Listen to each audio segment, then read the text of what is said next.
All right, guys, welcome on in. Now, this is the inaugural episode of the Wednesday Hang with David Otunga. So each week, I'm going to find different people just to come in and hang out with. And today, we've got a great guest for you. He is the 50th WWE Heavyweight Champion and all time, the first one of Indian descent. You might know him as the Modern Day Maharaja, Jinder Mahal. I know him as Raj, all the way back from FCW. And so I love everything he's doing. I'm so glad that he's hanging out with us today. Send in your questions. And at this time, I'm going to bring him in. Welcome to the show, Jinder Mahal. What's up, Raj? What's up, Dave? Man?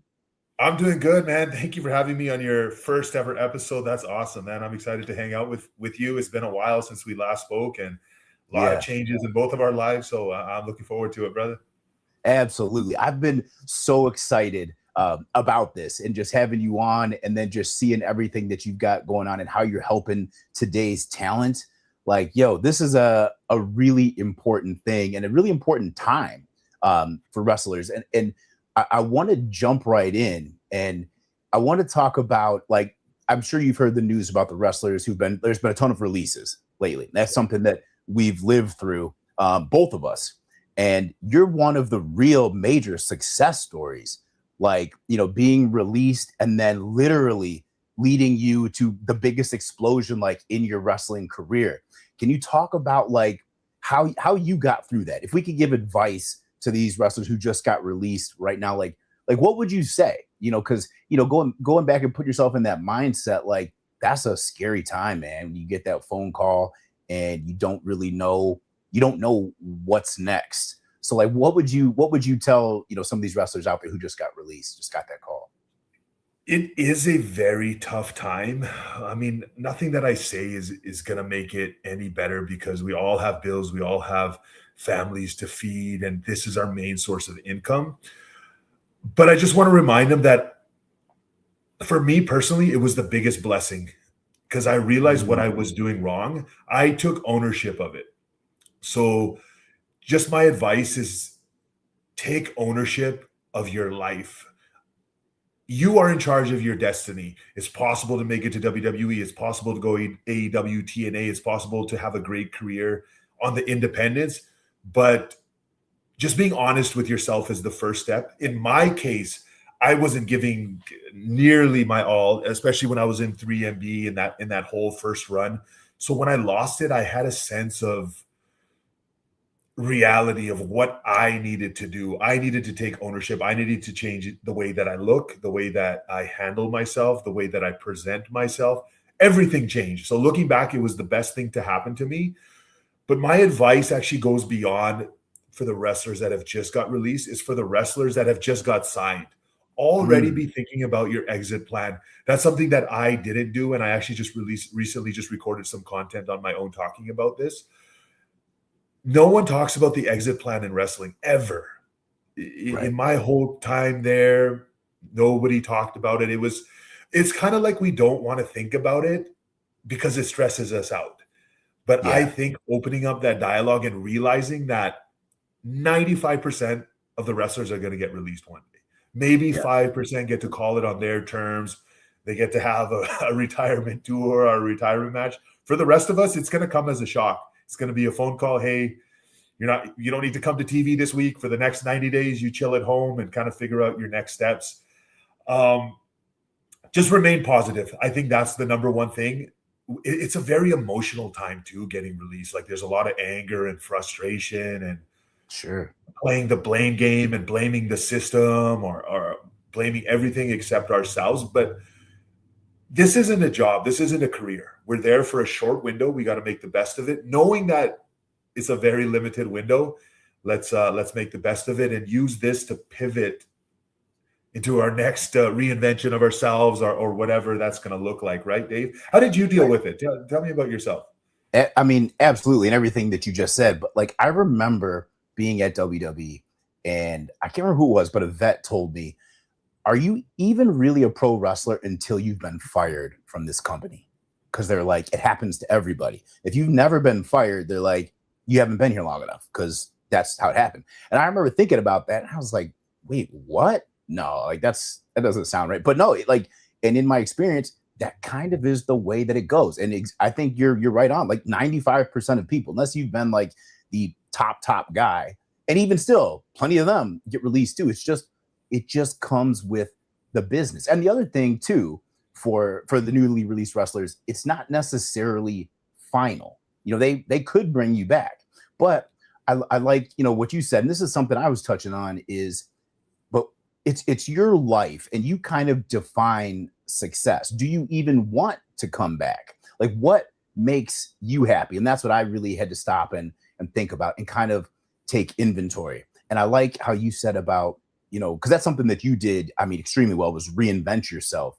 And, you know, you took a real look at yourself and did like an honest assessment and thought about what you needed to fix and went out and did that. And so, like, I'm wondering, did when you got released, did anybody give you any feedback, or did they tell you anything as to why? Because usually they don't, and you can just be in the dark, and then like it's you against your own mind, thinking like, oh man, I suck, or I must have been terrible at this, I must have been terrible at that, when it might not be that at all. They might just not have had any creative storylines, or they might have seen you in one way, and then you got to go out of your way to make them see you in another way. I feel like that's something that you nailed. You're 100% right. It's always due to budgets or just creative not having anything for you. You know, if you messed up, you'll know. Yeah. You'll read about it on the internet. The whole world will know about it. But mostly it's strictly business, and that's another thing. There's nothing really personal involved. It's strictly numbers. WWE is a corporation. Their goal is the bottom line, increasing that profit, right? They have investors. They're a publicly traded company. They have a fiduciary responsibility to their shareholders to maximize profits. In order to maximize profits, they couldn't have you under payroll. That's what it comes down to. But I think just knowing what you want, is wanting to go back to WWE what you truly want, or is it because you're scared, you're afraid of what life is like without wrestling? Because we don't have life skills. I'm included. All I know is wrestling. Luckily, during my time in WWE, I learned about money, or I learned about several different topics. But even to this very day, all day on my mind, I still have wrestling. And I made it a point now where I only wrestle a couple times a year, and still 365 days a year, nearly 24/7 is still on my mind, wrestling. Even when I'm trying to make content, I'm trying to make content outside of the wrestling bubble, but my brain still goes back to wrestling. And I'm at the point now where I want to move past it. I don't know what it is. It's a fear, or it's a lack of skills, or nobody talked about it early on. I kind of feel boxed in, and I really feel like I'm trying to break out of this box, really just for myself. Yeah. And I feel like a lot of wrestlers are in this similar holding pattern where they're miserable wrestling, but life without wrestling is miserable too, or the fear of the unknown. And that's another thing with wrestling.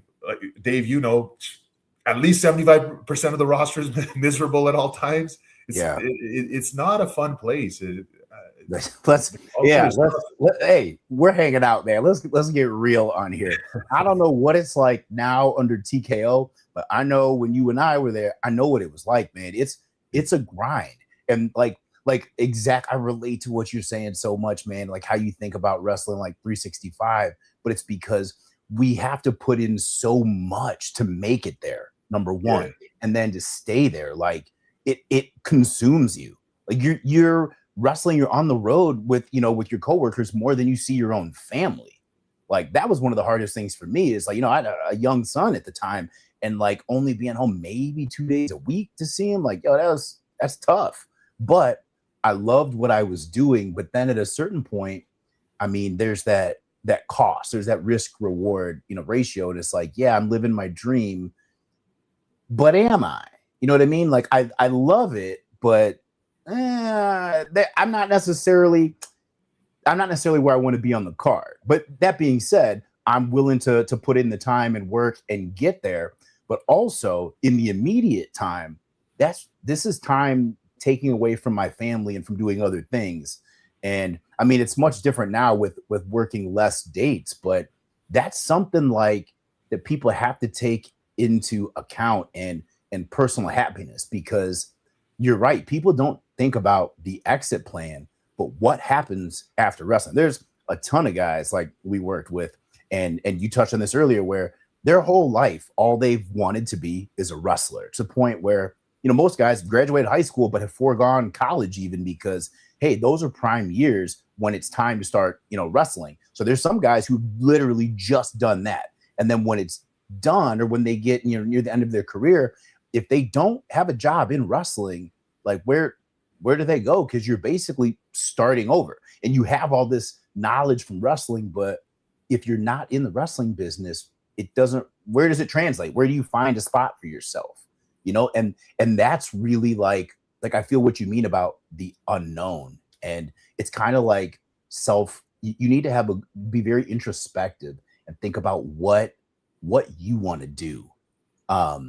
Did you ever have thoughts like that? Like where you think about like, okay, is wrestling really what I want? And then for the rest of my life, like how much longer? Because I feel like that's what you're saying now is like, you know, you only wrestle a few times a year, and it seems like you make your own schedule out of it. So how has that been?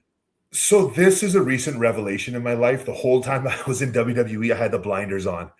Yeah. I didn't want to think about anything else, doing anything else. It was all in. And as you mentioned earlier, I think just having that attitude is the reason why I found success to the whatever degree that I did in the WWE. This is just recently a whole bunch of things have changed in my life. I've recently gotten married. I'm prioritizing family time more, and just realizing, because yes, in WWE you do make a very good living, but it comes at a cost. Yeah. You pay for every single cent that you earn in one way or another, physically, emotionally. It's super, super taxing, but it's also very rewarding. Like you never want it to end. And I recently thought of another issue that wrestlers face. We're not even really celebrities. We're pseudo celebrities, but for some reason we cannot accept like getting a job outside of wrestling, or it hurts our pride that we're not pro, even not after pro wrestling in WWE or AEW, wherever in a major company you go to the independents, people are just stuck there. They're just independents, like not living, not a good lifestyle. Like you see the old timers at the merch table, like trying to hustle and make money. Yeah. Do everything except get a job. Sit at home literally Monday to Friday and just wait for the booking on the weekend. I think it's like a pride thing. We're embarrassed to do something else, or I don't know. Does it feel like we're giving up on the dream, or like the dream is over? Like I don't know what it is, Dave. How do you feel? Do you kind of feel the same way? That I've noticed that too, and I know exactly what I just recently started doing like conventions and autograph signings, and it's interesting because like for me, after I was released, I got away from the wrestling business, you know, for 5-6 years, and I needed just a break, a reset. I went and, you know, tried to find success doing other things. However, I still love the business, and that's kind of what brought me back to it, like within the past year, and just now like being back into it, having my YouTube platform, which I love. And this is something that's really fun because like for me, during the time I was off, I spent a great deal of time as a legal analyst because I'm legitimately a lawyer before I became a wrestler. And so now if I would have stayed working at a law firm before I left and became a professional wrestler, I probably would be been a partner there for a while. Would I ever be on TV doing legal analysis? Probably not, to be honest. But the fact that I'm a wrestler and I'm known for that, oh yeah, it's interesting now. Oh, we know this guy, he's a public figure, but also he's a legitimate lawyer. So now I'm booked, and it's like my voice carries more weight. I can weigh in on different topics and things. And so I really enjoyed like, you know, doing legal analysis for mostly court TV and do HLN, CNN sometimes. But then I realized, oh man, you know, like I've really got something here and I enjoy this. And so I started doing it on my own. And then, well, there's certain times when wrestlers or wrestling situations involve the law. Who better to talk about it? I was like, wait, it's a little niche market I have here. And so I've really just been kind of exploring that and doing it for fun. And man, it's been really rewarding because like this fulfills me. Like I'm doing what I love to do, talking about wrestling, being in the mix and stuff, and being creative and getting to interact with fans. I think that's a big thing too, is the way social media is now.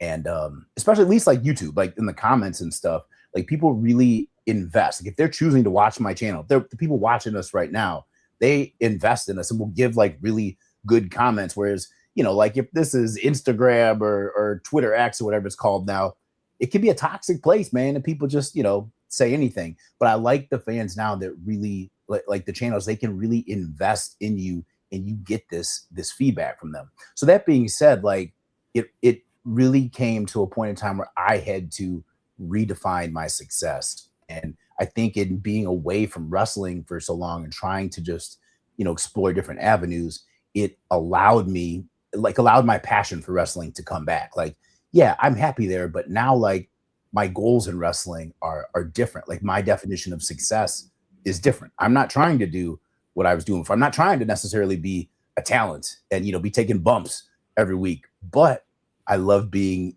in and around the business and, you know, talking to my friends, getting to sit and talk with you. Like, this is awesome, man. Like I never did this kind of stuff when I was wrestling.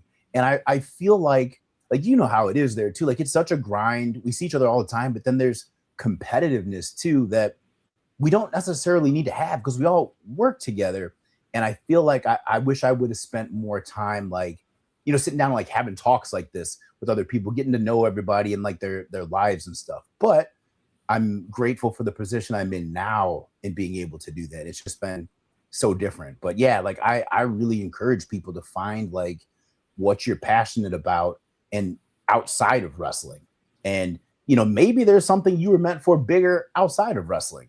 But then again, maybe those two things work together because it's not like it has to be all the way one or the other, which is like it felt like for us, at least at the time. So I just think it's cool that there's more opportunities. And like, I love seeing, like I love helping the younger talent now and giving back and sharing my knowledge, which is something that I've been, you know, following your socials and seeing you do. And man, I love it.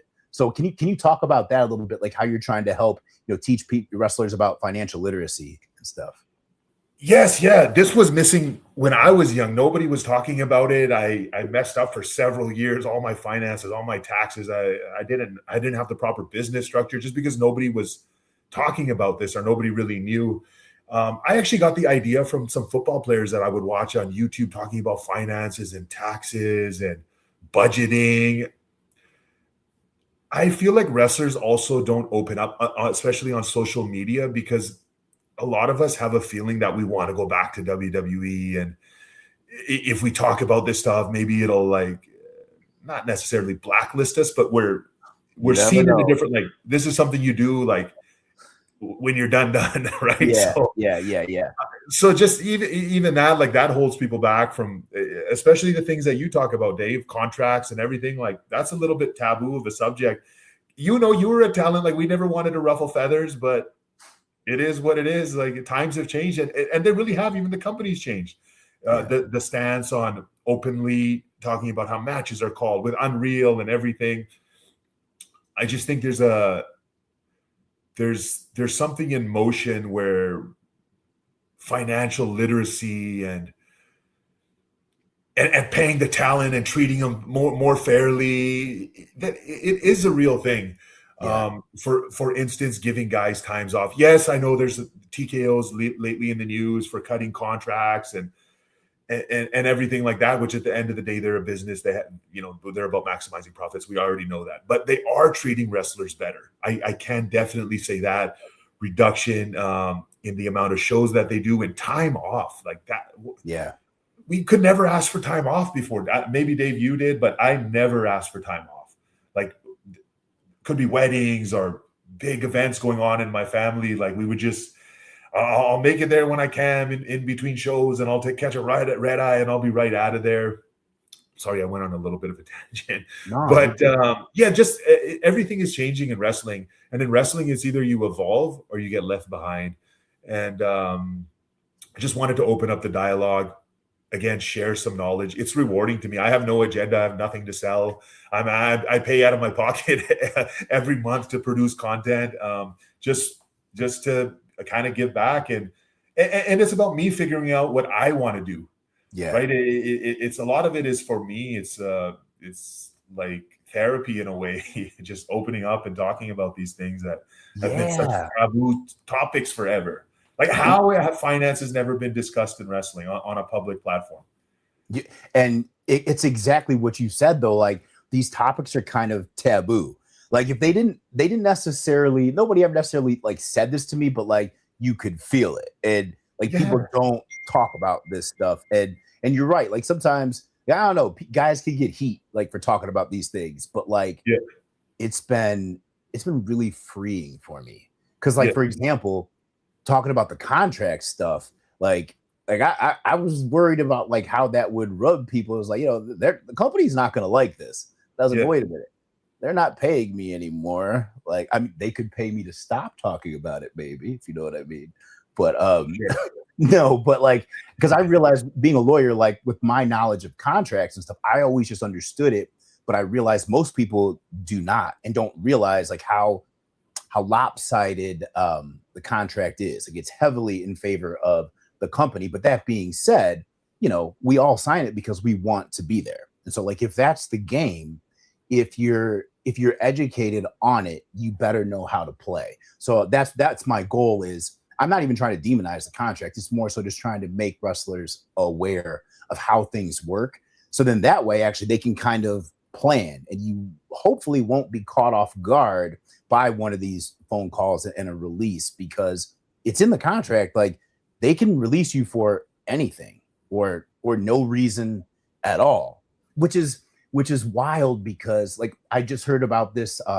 They reported a couple wrestlers have no cut clauses in their contracts, which I haven't heard about, but okay. But apparently they're top guys. So like Roman or Cody or something like that. But the irony in this is those are two guys who aren't going to be just released. Like they're not.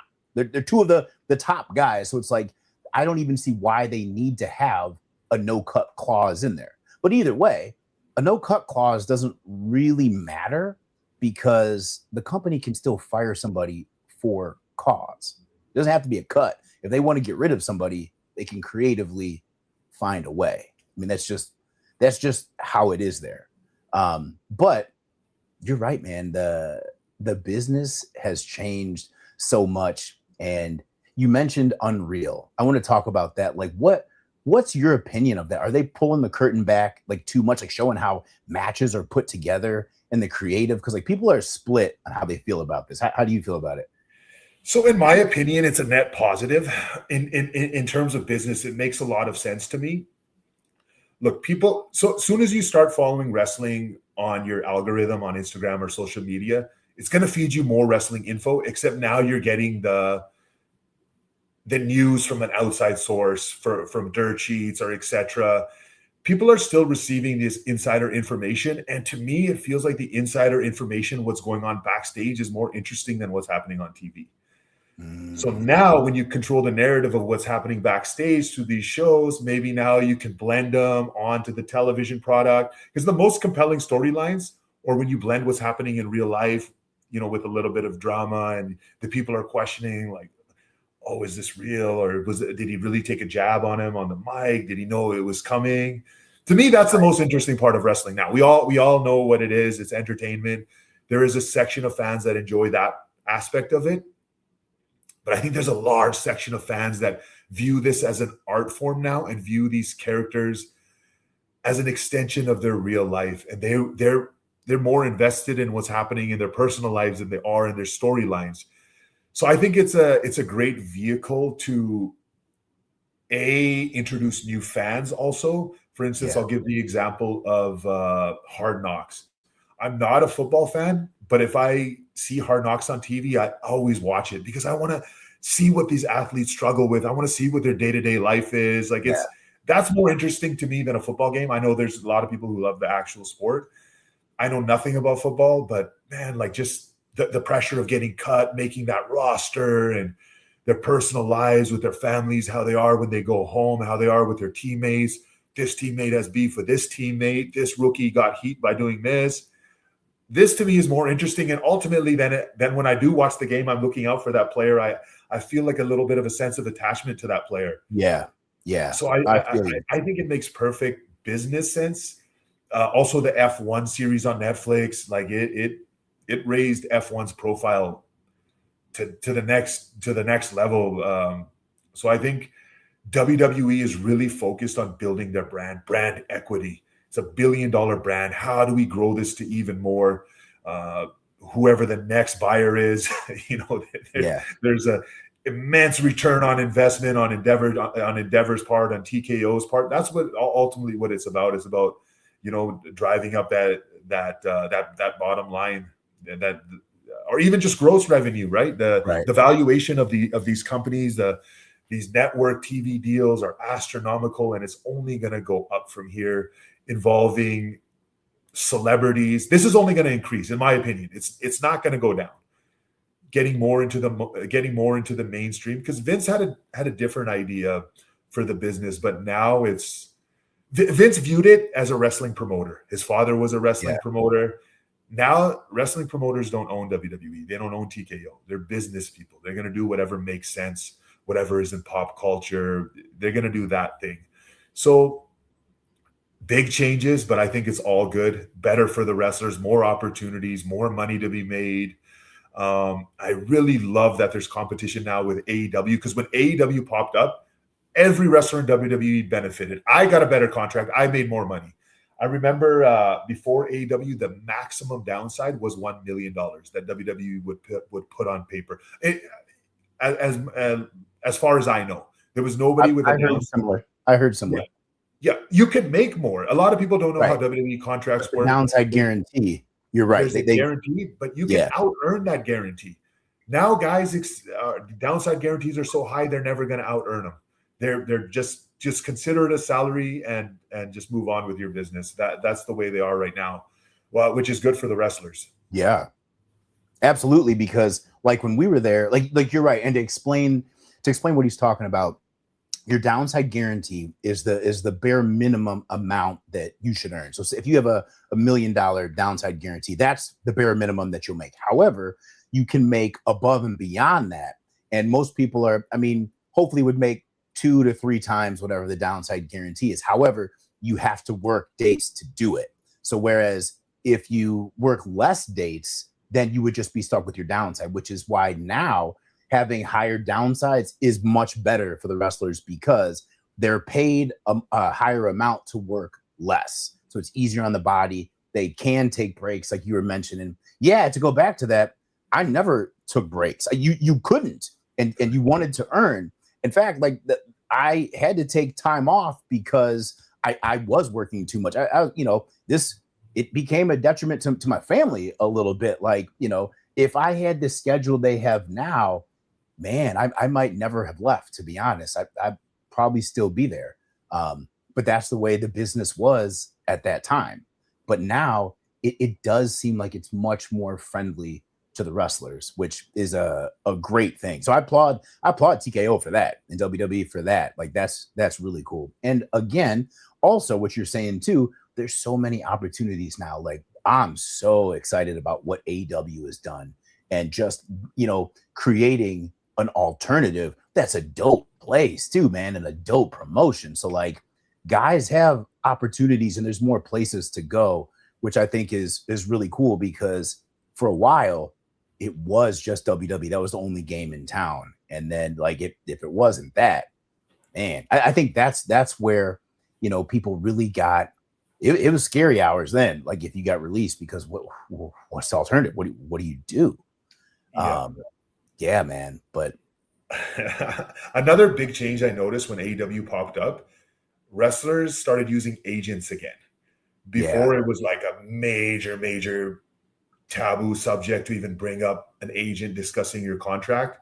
There was no alternatives. It was you basically did your contract on your own with TR, whatever they presented. You kind of had to take it, that you had no leverage. But now that there's competition in the marketplace, you can use an agent who can who knows how to negotiate, who knows how these contracts work, who knows what rights wrestlers have, and can fight for them. I think that's a definite plus too when AEW propped up.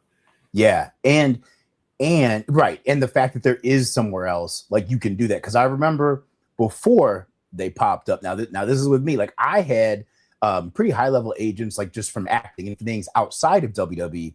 So then when came time for contract negotiations, I was like, well, I could use my agent. I kind of was soft pitching it. Hey, what if I let my agent look at the contract, and the individual I was dealing with, talent relations, kind of was like, oh, you're gonna go and do all that. They kind of were letting me know unofficially, hey man, it's better if we could just like work this out. And so like I took the temperature check and was like, oh, okay.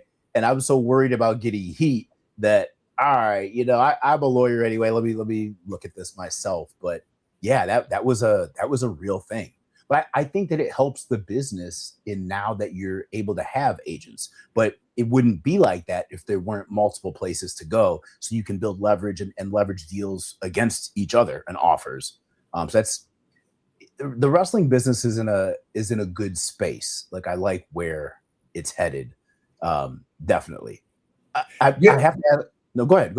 I was going to say the wrestling business to me feels a little bit like a PR game. At first, WWE's PR wasn't that good. AEW, when it popped up, PR was through the roof. Then somehow the shift started to change. WWE started building more goodwill. Vince left. There was like renewed optimism. We heard wrestlers are being treated better. AEW's PR was kind of going down a little bit. Wrestlers were leaving to go back to WWE. And now I feel like maybe AEW is going to step it up. Gain a little bit of traction right now. So I see the war more as like a PR battle. Yeah. To me personally, how do you feel about that? That this is a game? No, I think that's pretty accurate in the way they change. And then and I feel like you're exactly right. Is WWE had a little run with that, but then like I can feel it in just the things I've been hearing about AEW. No, they're on the rise again. They've got the juice again. Yeah. WWE with the ticket sales and just these recent news about the contracts being cut. Yeah, their PR took a little bit of a hit, and they're aware of it. They're very, very smart. They're on top of the PR game. They know what's up. They know the temperature of the room and what the overall sentiment is. So yeah, I think they'll make some necessary changes, whatever they got to do, because ultimately the fan wants to feel good supporting the product. At the end of the day, you spend more money when you're feeling good about where your money is going. And it's, at the end of the day, it's business. PR is business. Yeah, definitely. How do you feel about all the celebrity involvement? Because that's major, like PR right there. Yeah. WWE has, I mean, if you watch WrestleMania, boy, they really leaned into it. Like a lot of people feel like it might be too much celebrity involvement. What's your feeling on that? So to me, WrestleMania is no longer for the wrestling fans. Just like Super Bowl is not so much for hardcore football fans. I watch Super Bowl once a year. It's the only game that I watch. Yeah. But I feel like it's for me. The halftime show and having Bad Bunny on there, whether you loved it or you hated it. Everybody was talking about it. Everybody tuned in. At the end of the day, it's about business. It's about brand value, eyes on the product. I think it's a business-wise, it's a great move. It's not going to stop. WWE wants to, in my opinion, become pop culture. They want to become hip. Like NBA and NBA players are cool. They're hip. And another thing that I noticed, the glow-up WWE stars have had because they're making more money. You can see it. You turn on the product, guys are dressing better. They have swagger. Like, remember during our days, like nobody knew how to. We weren't making money like that. We were all cheap. Nope. We were hot wiring hotel rooms, but now guys have more pluses. Guys are staying nice, drive nice car. It's great. Like, and as a fan, you want to see that. Like, I love. That's what I like about Hard Knocks. I'm watching like, what kind of crib do they live in?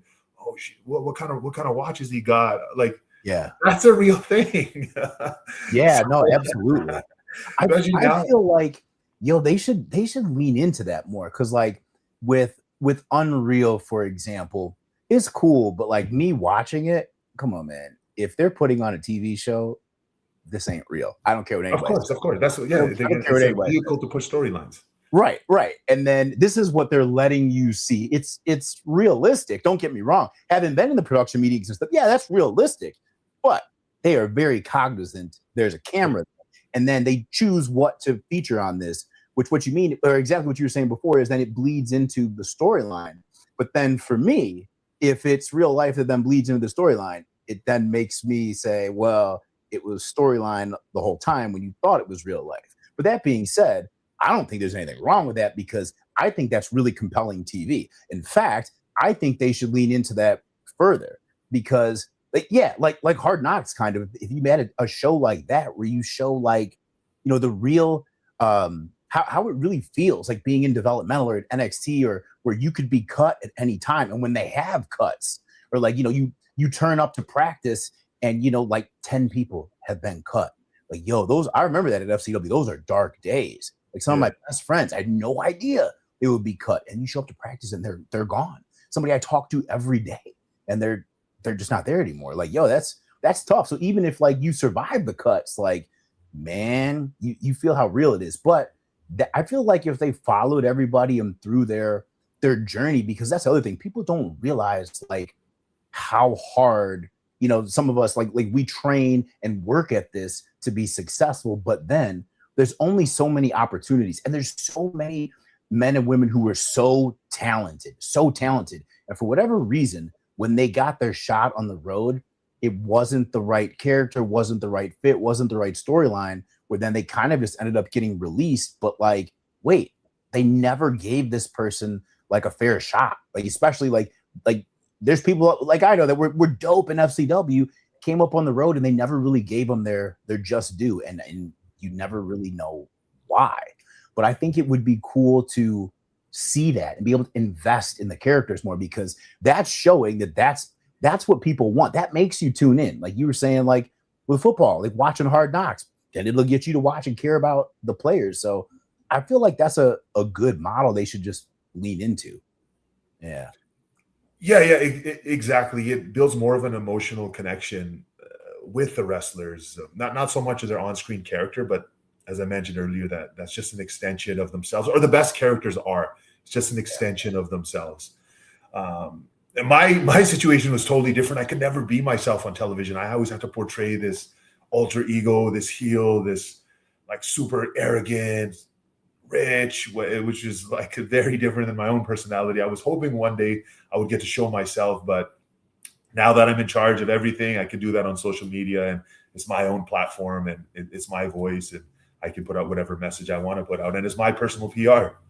Yeah, and exactly. And talk about like how rewarding that is. That's something that I have found really rewarding. And I didn't realize, and that at being at WWE, I was always in character whenever I was portrayed on TV. That's just how it was. Whereas I'm very different from my character in real life. It is an extension of me, way turned up, and like the evil alter ego when I'm a heel. But I didn't realize like people had never really heard me talk and be me until I started like doing interviews. I did a Chris Van Vliet one, and I remember like the comments like, oh my gosh, like I've never heard him like speak out of character. He's a pretty cool dude. I had no idea Otunga was like this. I might not boo him anymore, which not a good thing if you're a heel still trying to get heat. But it made me realize like, yeah, I guess when would wrestling fans ever see me out of character, and they kind of would have no idea like what I'm really about. And I feel like it's that way with a lot of wrestlers. I don't think people pay attention to enough, but yeah, talk about that. Just what it's been like being able to show your real self, like on social media and with the fans. It was the exact same thing for me. I did a Chris Van Vliet interview, and like all the comments were like, "Whoa, what?" Like, I kind of like him now. Too, by the way, yeah. Oh my god, yeah, great podcast, great person, very good, very good guy, solid guy. He doesn't have some sort of agenda. He's not trying to get clickbait. Nope. He lets you be yourself. Whatever message you want to share, it's very easy to communicate that. So yeah, just showing myself. I portrayed this character for so long. Nobody knows the authentic me. And now I think now that I'm showing a different side of me, whether it's just fun content with my wife or some business inside knowledge about WWE, how contracts work, etc., it's just I'm going to build a connection with people, and now that connection is with me. It's not with some alter ego that WWE owns the IP for. This is about building my own personal brand now. Yeah. That's another thing that I researched that I think a lot, like every wrestler should do this, is build their own personal brand for outside of WWE, after WWE. Just talking about finances, learning about finances and investing the time that I was in WWE gives me the availability now to be able to do this. Like I don't have any stress. I'm not worried about going back to WWE, and it doesn't dictate my actions anymore. It's just very freeing feeling. So that's why I want to kind of share the knowledge. And if the young wrestlers, especially now with the money that they're making, they need to start thinking about this. And that way, whenever their WWE time is done, it's a positive experience. Yeah. Because that's another thing with older wrestlers who didn't plan their finances post wrestling career. It becomes a very bitter thing where you feel like WWE owes you something. Yeah. You know what I I've mean? encountered that a lot from people. And it's interesting because I didn't really have any bitterness or resentment at all. And I think people are shocked when they hear me talk because they almost assume that I do. But I really don't. Like, it was business. I got released during COVID, and I understood it because, hey, I was only working 1 day a month, if that. I was just doing the pre-show panels, and they were paying me my downside. Like, that's it felt like I was obviously being paid more than they needed me for. I was doing a lot of things like helping develop some non-scripted television and things, and I was commentating when I wasn't doing movies. So I was cool that they allowed me to do stuff outside and that they were still paying me. But when that time came, I was thankful for them, paying me for 2 years to just do, PLEs and stuff. So I understood it. We're like, it'd be different if I was there every week and working and expecting like to stay on, then that would be different. But if you understand it and look at it as, hey, this is a business, like it really is not, for the most part, is really not personal. And I think when there are personal issues that involve somebody's release, those individuals know it, whether they admit it or not, they know it. But I think that if people keep it in perspective and realize it is just business, you can kind of eliminate some of the feelings of resentment. And then, because otherwise, like, guys carry that around a long time, man. And there's guys like I see that still haven't gotten over it, and it's just a matter of perspective. And I don't know if it's just that they need to find something new or find a new source of happiness, or it's like something that I don't know, like unfinished business, or they're have resentment that they just never get over. Yes. And in the past, they've talked to me in that same tone, expecting me to be resentful too. And when I wasn't, they were kind of like, what? And then, like, when I started, there's been a couple guys that I've spoken to and like explained, like, guys, this is just business. And it kind of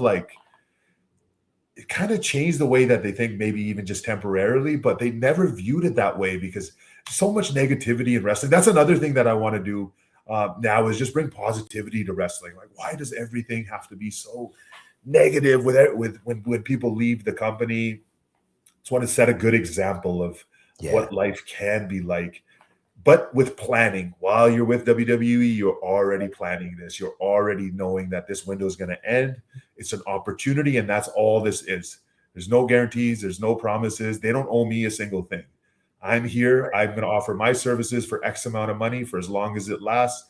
And as long as they value that, they'll keep paying me. And I think that's what's happening right now. As you mentioned earlier, you knew when you were being paid too much money for the amount of work that you were doing, right? So now I think that's what's happening.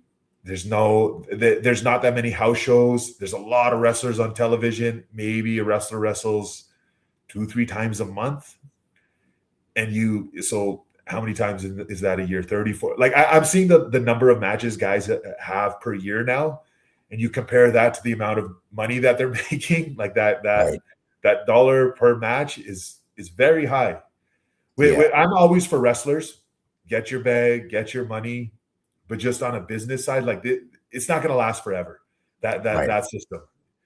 And I think that's a really important point though in preparing for the exodus. I think wrestlers fall into this where they don't realize, hey, this could be done tomorrow. Like people get in denial, like, oh, I'm good, or they're using me on TV a bunch. Well, they are, but still, you don't know. And then when those times you're on TV start to diminish, you really got to read the room and really start planning on an exit. Like, hey, what's going to happen if I do get that phone call? Like, what are you going to do? Because also, wrestlers, like, when you first get into this, you don't realize, but like a lot of times, this is the first time that they're getting 1099s. Like, you need to save money to pay your taxes. Like, the money you get every week, that's not yours just to spend and, wait for the next paycheck. No. You got to put a good portion of that aside, because at the end of the year, you're gonna have to pay that. Come tax time, you're gonna have a big bill that you got to pay.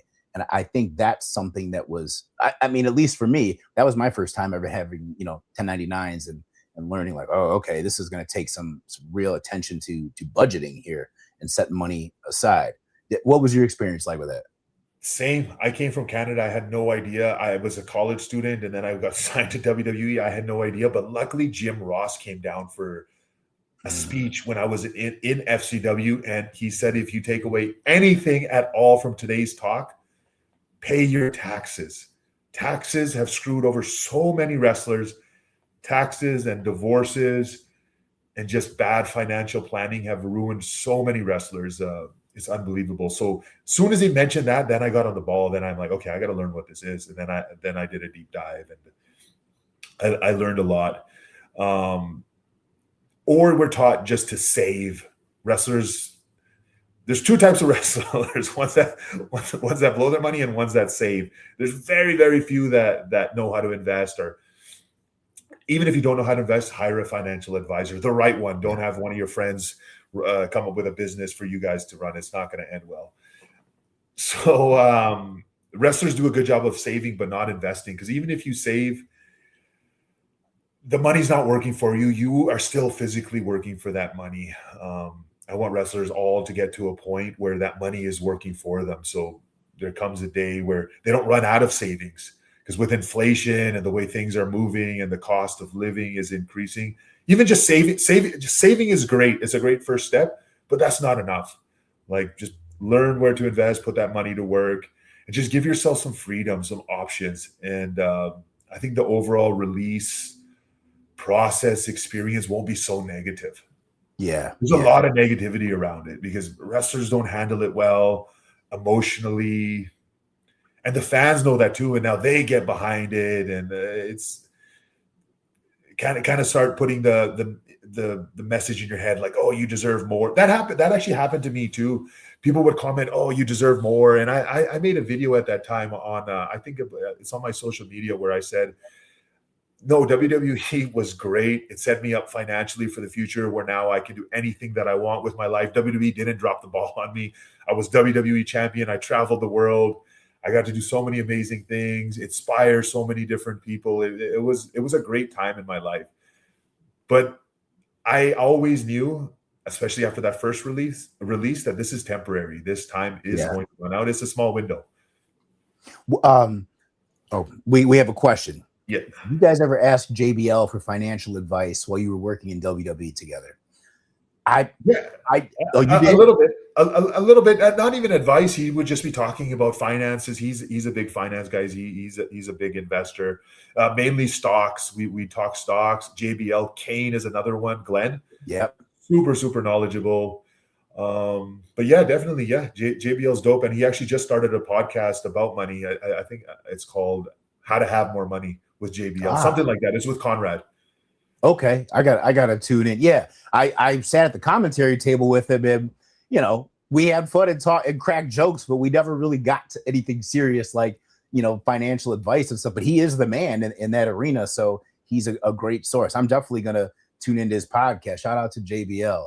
Yeah. It's called Make More Money Now.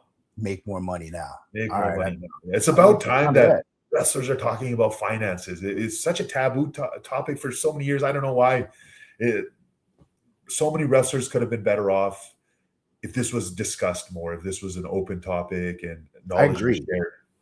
I think I think that it's heading in a positive direction because like if you look at like other professional sports or like the NFL or something, like we typically know what people's contracts are or like how much they're making or they're signed for. Like things are a little bit more transparent. I kind of feel like that kind of makes them be held accountable, or they hold themselves accountable a little bit more because also, hey, it's public knowledge, like what you're making and stuff. Whereas with professional wrestling, it's not. It's all secretive and contracts. You never really know what clauses are in whose contract and different things. But I feel like just with the way that they're pulling the curtain back, and even like the news coming out on these releases, and like that it's apparently budget cuts and like we never heard that before. Like, hey, this would just be there's just releases after Mania. That spring cleaning, that's what they call it. And they reset the rosters. You never know if it's budget cuts or why guys are getting let go. But it seems to be the case now because like, man, for talent that have been there a long like such as the New Day, like man, I'm shocked that those guys left. Like I couldn't. Here's a question right here from Kelby Klein. What do you think about Kofi and Xavier leaving? I'll let you answer. Yes, I'm very proud of them for knowing their worth and saying no. Because I think that they're going to do good outside of WWE with whatever they do. And I know those guys personally. They're good with their money. They're good. And what a blessed position to be in where you can have freedom and you can have flexibility and you can have the option to say no. So I'm super proud of those guys. They released statements on their social media where they alluded to knowing their worth. I think it's a great thing that they said no. And for a WWE superstar to take that pay cut, I honestly, if that's the choice you make and that's what you have to do for your life, I fully support it too. Because the other alternative is walking away, getting really, exiting. And, that could come with its own problems, or maybe you weren't set up correctly for that just yet. So I respect the wrestlers that agreed to it, but also the wrestlers that kind of stood their ground and said no. It's a very tough decision, Dave. I mean, you have families, and there are other places to work, but that spot is not guaranteed. Right, a lot of uncertainty, and I did this too, where I assumed that I'd be in WWE for forever, not ever, but longer than I was, especially during the time, like when I became WWE champion, I'm like, oh, I'm minted. I'm good for life now. Which, maybe I'm being too honest in sharing that, but that is a real thing. Because before that, like I was always on edge, like anytime the releases would come. Then actually after, like during the time in champion, and even after it, you're still in a pretty good spot. You're not worried about it. But then even before I got released, maybe up to a year before then, when releases would come, I'd be stressed too. Like you'd go on social media and you start seeing the list come out, and like it would, like I'd be on edge the whole day. Like I wouldn't tell my wife anything either, and I'm just like looking on my phone every 5 minutes, like super stressed out. Those days are very, very stressful. And if you're not prepared to leave mentally, financially, it's a tough call. It really is. And even if they half your pay by cut your pay by 50%, and you look at the numbers, you're like, I'm still making a pretty good living. I don't know if I can make this anywhere else. Maybe that is the right choice to make for those individuals. Also, I can't fault anybody for taking that deal either, but it does set a precedent. Yeah, I agree with you 100% on that. Like, first of all, shout out to Kofi and Woods, and I think that it's amazing that they were in the position to be able to walk away from less money. Like, I think that speaks volumes about them, that they were smart with their money. They're able to do that, and they know their worth and respected it. And they're like, okay, we're not going to take this and we can go somewhere else. And I don't know what they're going to do. I don't know if they're going to go anywhere else. I assume they are, but you never know. Those guys have achieved enough. They might be good, because it's like what we said. What is their definition of success now? Because they've done everything they probably wanted to do at WWE. I mean, there's not a whole lot more for them to do, but also like they love it. But I agree with you. Like not everybody can make that decision. And I don't fault the people who took the pay cut, because it is still guaranteed money. And, you know, they're probably making a really good living still at half of whatever it was. If it's half, I don't know. I don't know. What These are all allegedly. Yeah. But I understand that. And from just a responsibility perspective, like, that's a tough decision. Like, if you have a family, you've got bills and stuff, like, just totally walking away, if you're not already set up, it's a lot of uncertainty there. And you could try to go somewhere else, but you never know. So yeah, that's a tough choice, but, you know, shout out to those guys. I'm confident wherever they land, whatever they decide to do, they'll be successful. So I'm excited to see where they go from here with that. Yeah. Did he ever get Stone Cold stunned? Did you ever take the Stone Cold Stunner? No, I wish. No. Yeah. What was the coolest, like, iconic finisher you ever took? Wow, that's a great question. Super kick from Shawn Michaels, Mr. Socko from Mick Foley, choke slam from Undertaker, ankle lock from Kurt Angle.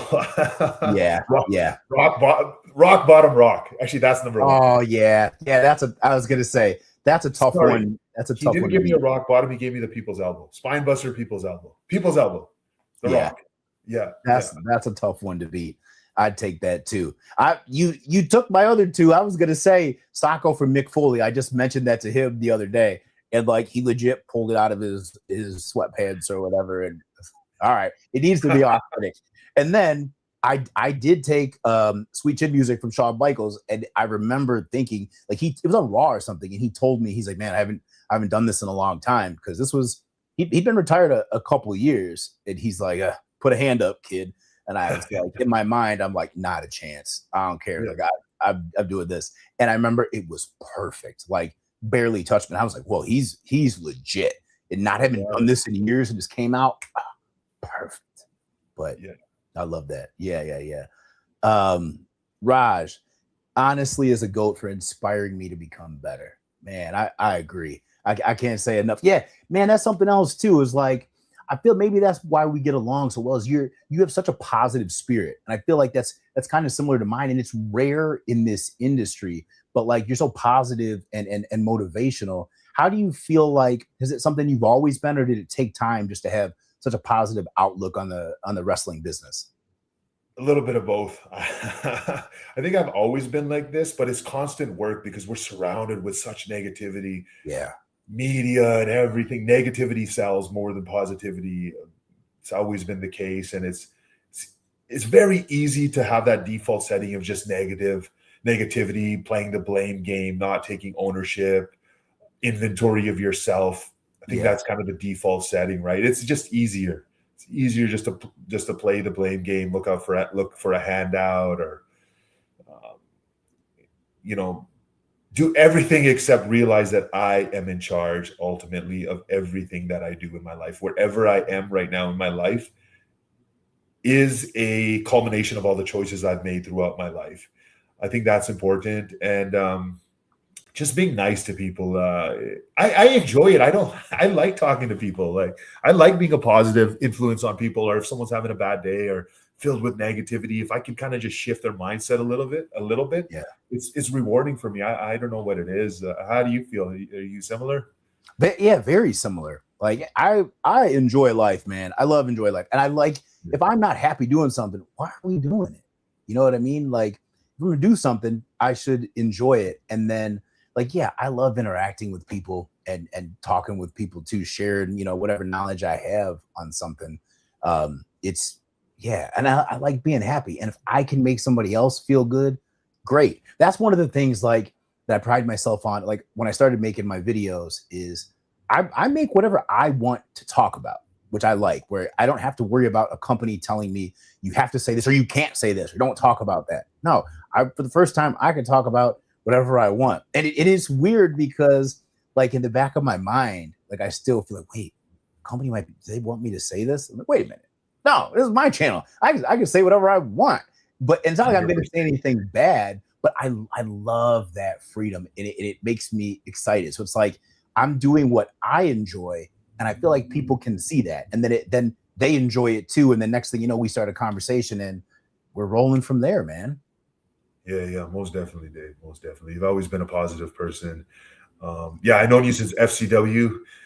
You know where you used to live? You used to live in that yacht club, Yeah, right?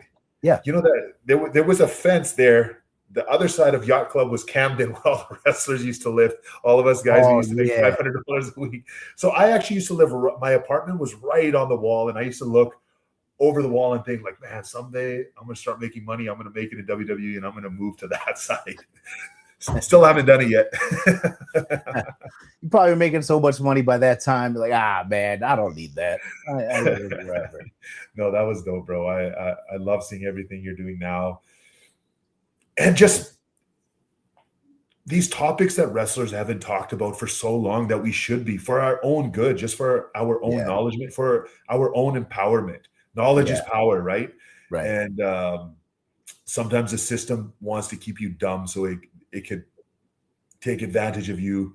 But soon as people have knowledge, they become more powerful. There's always this talk of unionization and changes in wrestling. I'm not saying unionization is needed, but knowledge is needed. That's the first step. Yeah. Every wrestler should have financial knowledge, contract knowledge, build a personal brand, gain some sort of leverage outside of WWE's dependency. I think that's super important. Right. Here we got another question. Something I hope all the wrestlers watch was the John Goodman scene in The Gambler. That speech about FU money is something I aspire to be one day. I haven't watched that, but I'm going to have to go watch it. But I do know what FU money is. Yeah. I'm with you. What's this guy's name? Dot 813 1977. I'm with you, buddy. I want to have FU money at some point too. We lost Raj's video, but in the meantime, I do actually have the transcript of. Okay, what do we? Oh, here we go. So you get up. Wait, where are we? John Goodman's the loan shark. Okay, so you get up $2.5 million. Any asshole in the world knows what to do. You get a house with a 25-year roof, an indestructible economy, shitbox car, and you put the rest into a system that 3 to 5%, and you pay your taxes. That's your base. Get me? That's your fortress of fucking solitude. That puts you for the rest of your life at a level of fuck you. I like that. Someone wants to do something, fuck you. Boss pisses you off, fuck you. Own your house, you have a couple of bucks in the bank, don't drink. That's all I have to say to anybody. Yeah, man, that's pretty good. That's pretty good. There he goes. Lost you. Hey guys, sorry. Technical difficulties. I actually love that quote. There's an author by the name of J.L. Collins who writes a book about financial freedom, basically about the 4% rule. If you can build a portfolio big enough where you can live off 4% of it, you have financial freedom. And he remakes this. He does this exact scene. He changes the verbiage up a little bit, but it's a great scene and it is true. Wow. Can you guys hear me okay? Yeah, no, I can hear you good. Okay, perfect. No, I'm gonna have to look this up. Yeah, no, I like that. I like yeah. J.L. Collins. It's a great book. J.L. Collins. Awesome. Yeah. Hey man, I know something I have to ask you about. What was going through your mind when you found out that you were gonna win the championship?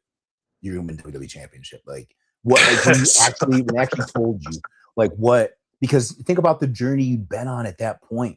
Like been released and you came back, like you whatever goal you had, I'm sure you achieved it because coming back and doing that. So what did that feel like when you found out?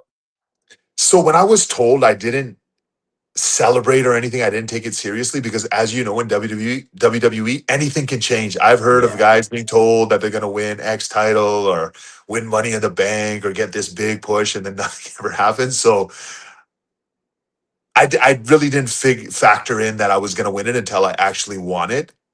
There's just a lot of stress involved because I was kind of shotgun into that position.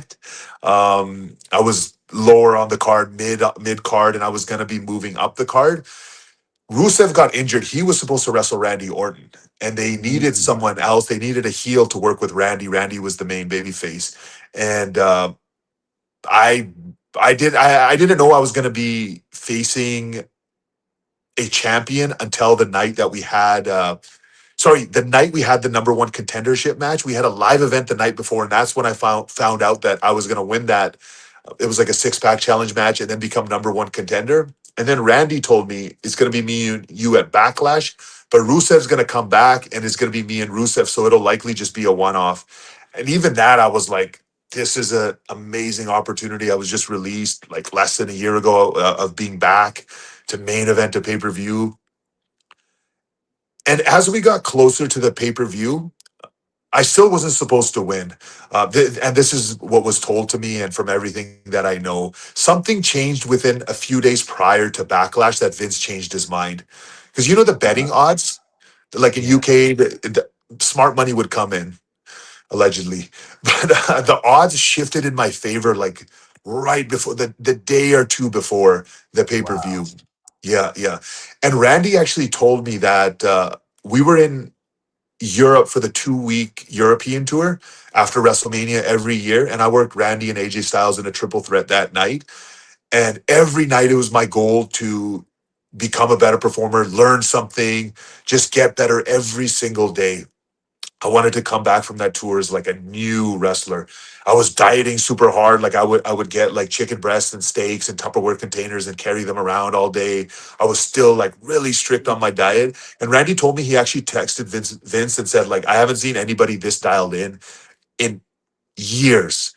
So I think that went a long way with Vince. And another thing that I did that I really think changed Vince's perspective on me is right when I became number one contender in Gorilla that day, I told Vince, I said, hey, Vince, every live event, give me a promo, please. And he called Road Dogg over, who was in charge of the live events at that time. And he told him, he said he used to have a promo on every single live event going forward. So every single live event, I always had open mic, no script, nothing written. They would just give me the mic and I would talk. That just gave me so much confidence because promos to me are just as important as wrestling, if not a little bit more. Yeah. If you want to get in that upper echelon, I think you're absolutely right too, because it just from an acting standpoint, it helps you find the character and become the character. So it's like once you cutting promos helps you get into the character, then you carry that into the ring, and it makes it easier because from the wrestler's perspective, now you know who you are and what you're doing and why you're doing it. But man, to go back to what you're saying, bro, you were dialed in AF. Like you were shredded. I'm a body guy too. Like, and I was proud. Like I'd seen you before, and I was like, and I follow you on social media. I'm like, yo, he's killing it. And man, bro, that physique. I mean, you're still shredded and amazing, but like I remember, not like that. In that package, but the thing of it is, and knowing how Vince thinks, like, because he's in the bodybuilding and in the bodies too. Like, I could see him appreciating that because the level of discipline somebody has to have to get there shows if they have this level of discipline in this, it's other places in their life and definitely translates to wrestling. So that's like how you can really tell what somebody is about. Like that's how I feel like if I see somebody with a good physique or where, oh, that's the only way they got that is through hard work and a lot of discipline and their diet and stuff. Like that tells you so much about somebody. So yeah, I never got a chance to tell you at the time, but man, congratulations on not just the championship, but like how you reinvented yourself. Like, bro, I was so proud. I was at home. I was cheering, like watching, like I was so proud of you and like for what you've done. And especially because, man, you were released and then came back. You made them bring you back. Not only bring you back, but look at me now. You guys are going to treat me how you should have treated me all the time. I think that's so dope. It's such a positive story. Like, that's why also I wanted to make sure that I touched on this for all the guys who are out there who were released. Look no further than Raj, man. This is a story of success so many ways. Like, even if you didn't come back, but the fact you did and on your own terms, but just how happy you are now and paying it forward. Like, man, that's dope. That's dope. Just have to tell you that. Thank you, brother. This is how the business should be. We should all commit to it, give it our all, and then come out happy on the other side, whenever that is, whenever our time is. And we're appreciative of whatever we were given, whatever time we spent there. It was a blessing, but I'm going to use this as a launch pad for myself going forward in the future. I think that's what it's all about. Yeah, I agree, man. Yeah, this is awesome. We got some more questions. So Randy Orton put you over for the WWE title and the United States title. Was he a friend to you backstage? And also, he didn't do this for many people. Also, what was your match like against Triple H in India? So Randy is a friend of mine. Randy, at the end of the day, is all business. If basically all of us, Dave, you know how it is. If we're told by Vince that you got to put someone over, we put them over. Yes, we can try to influence him, but whatever. But very thankful of Randy. He was very giving in all of our matches.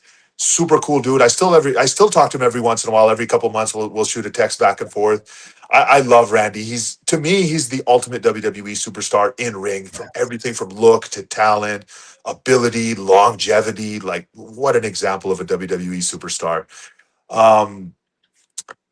Triple H match was a dream come true.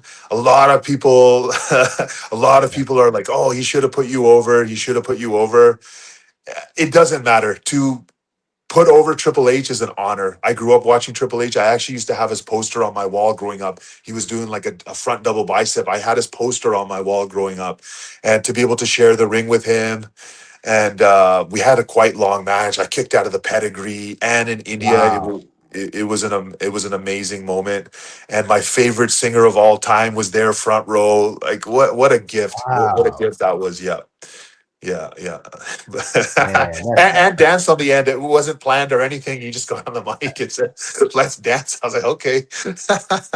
Wow, that Hunter was really having a good time, man. Yeah. And it was one of his last matches, but probably in his last 10 matches that he had in his career too. So it was a blessed moment. I've been blessed my whole career, Dave. I've got to share the ring with so many people that I grew up watching, everybody from Kurt Angle, Jeff Hardy. We already named a bunch of the legendary finishers that I've taken throughout the years. And even I was watching John Cena and Randy Orton when I was still in high school. So to share the ring with those guys, it's incredible to have, all the wrestlers' contacts that I have in my phone. Like, me as a kid would be going crazy. I know what you mean. And like, oh, what do we have? David, do you ever wish you were in 4MB? Hey, actually, yeah. I mean, like, you see how it turned out for everybody in 3MB. I mean, Heath is still out there killing too. Two of the three were champions. Heath should have been a champion, in my opinion, too. Shout out to Heath. Guys like my brother, known him from next. Such a good guy, man. Yeah, I would have had a lot of fun with you guys, though. I don't know if I would have. Your career would have went down the toilet, but you would have had a fun time. Yeah, they would have had to let me go probably first, and then bring me back. How should Heath Slater invest to look after his 22 kids? I think he has kids. He's been investing. He's still working the indies, baby. Heath is still Heath. He's amazing. Yeah, you should have seen him at my wedding, Indian outfit. Oh, really? Oh yeah. Look great. Turban on too. All 3MB. Me, Drew, and Heath. Oh, I love it. All 3MB. Yeah. I love it, man. Oh shit! Don't hinder Jinder. I miss you on TV so much. Please come to the Bay Area shows sometime. All right, you got fans in the Bay Area. They're asking. Yeah, definitely. I love Bay Area. There's a huge Indian community in Bay Area, Fresno, Stockton, Sacramento. I've always loved wrestling there. I actually have a lot of family there too. They would come to the shows every time I would wrestle there. So yeah, definitely. I want to come back to the Bay sometime. That's awesome. So how? Oh wait, here we go. There it is. That picture is dope. I love it. I love it. Shout out to those guys. Shout out to Heath. Shout out to Drew. Man, that's awesome. Yeah. Drew, wow. Speak about reinvention. Talk about getting released and coming back and blowing the roof off the place. He get 10 times further than I did. Man, that's another example. Don't let a release define you. Right. Yeah. I'm so proud of him too. And and being in FCW with him also, like, yo, he's so talented, like in the ring. And that's another guy where like, okay, when he got on the main roster, it's like, all right, here we go. But they never kind of gave him, they never kind of used him the right way. I never understood it. And it wasn't until he got released, it was like, no, this is who I should be. This is who I really am as a worker. And then he made himself valuable enough. They had to bring him back. Like, no, we need you. And now we're going to treat you as you should be treated. Like, I think that's so dope. Yeah, you guys are two like major success stories when it comes to reinvention. Like, for real. I think everybody should look at what you guys did. I think a lot of it, Dave, too, is I'm speaking on kind of on Drew's behalf as well as mine.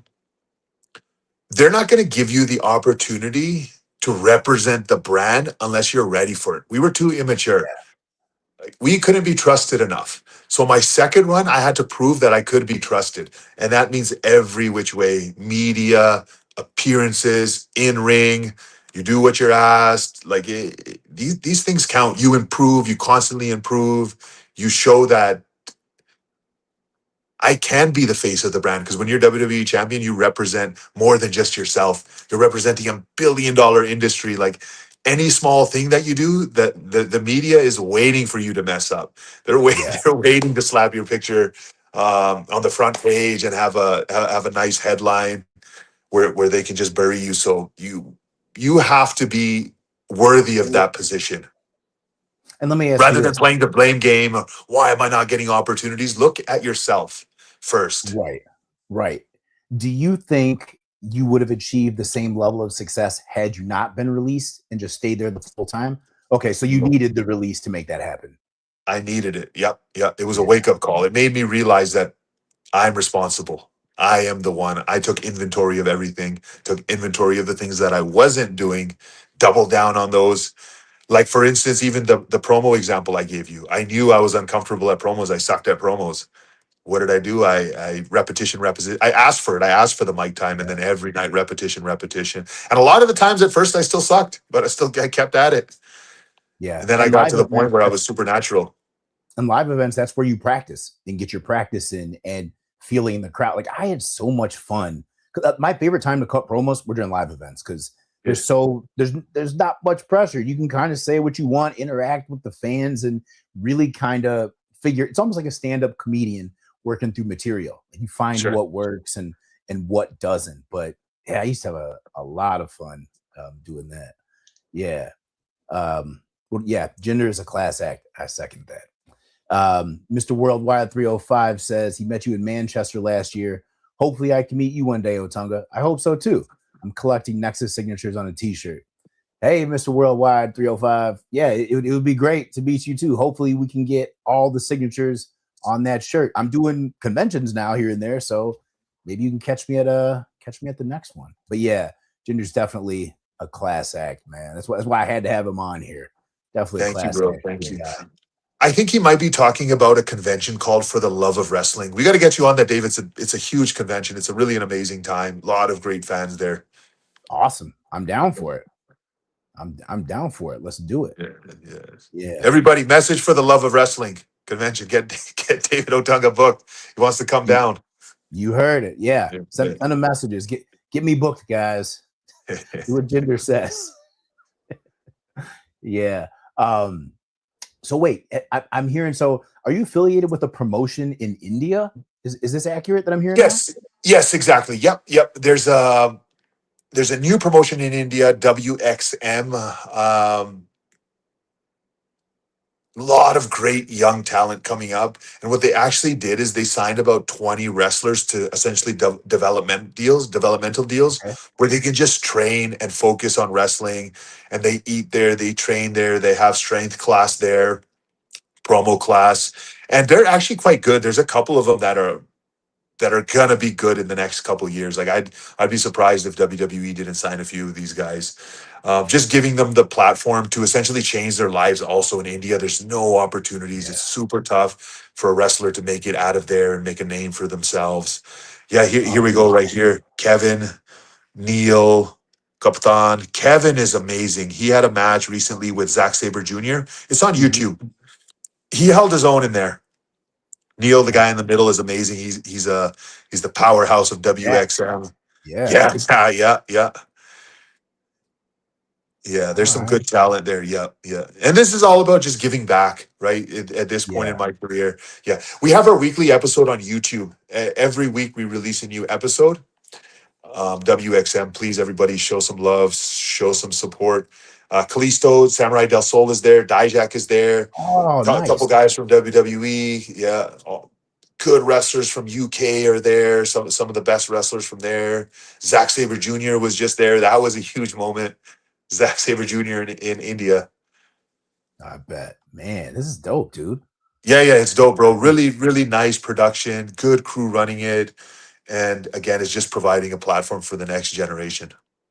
Yeah. WWE went to Netflix. So when WWE was in India, it was their number one viewership worldwide. It was on free television. Everybody had access to it. Now it's on Netflix, and not that many people get to see it now. So there's a void of pro wrestling in India right now. So we're trying our best to Mm. launch something, but it's a work in progress. I want to give back, and the talent is working hard, and just it's from the ground up. We're building it from the ground up, so it's something to look forward to, and it's something that I'm pouring a lot of my own personal energy into. And I Wow. love going down there and wrestling, and the fans there are the best wrestling fans in the entire world. Man, that's awesome. That's awesome. I'm so glad you're doing that and giving back. See what I mean? I agree with whoever said that before. This guy is truly a class act, man. Bro, thank Truly you. a class act. Yeah. Man, thank you for coming on, man. You know, I'm so happy to have you. I can keep you here all day to talk. But So David, are you done wrestling, or have you thought about that, or still, or um how do you feel? so I never officially retired. I mean, I'm still in good shape. Like I feel like I'm in Oh better yeah, shape yeah. now than I was before. But you know, I just am coming back to the business, and I'm thinking about, you know, checking out some of these promotions and seeing if there's a fit for me. But I don't feel like it would be wrestling like a whole bunch. Like Sure. I'm not opposed to doing a match here or there. You know what I mean? But I'm not trying to be on TV wrestling every week. But that being said, I feel like I've got a whole lot I could offer as an on-screen character or something. Like I have a couple good ideas for a legal counselor role. I think that would be dope. You guys know in the comments, let me know if you want to see me back and if you have any ideas. What storylines would you like to see me in, or in what role? Because yeah, I mean, I'll never say never, but it's like we were saying, like I've got my own definition of success, and like if my career was done in wrestling, like I'm happy with it. It was fun. It gave me a lot. Like I'm a person where in my life, like I call myself a collector of experiences. I like to do a bunch of different things and like really have that experience. And then when I feel like I've had enough of it, cool. Do I feel like I've had enough of wrestling? No. I still love that. That's always gonna be, you know, my first love, and I always want to do something in it. So yeah, man, I feel like lately, and especially getting back in and talking about things, I feel like I've got some more left in the tank to give. So yeah, I'm definitely looking to make a transition to somewhere. Got any suggestions, Raj? Anywhere I should go or look into? Anywhere, bro. Whatever makes you happy. I was gonna ask you, do you want to have like a last match, like announced that this is my final match?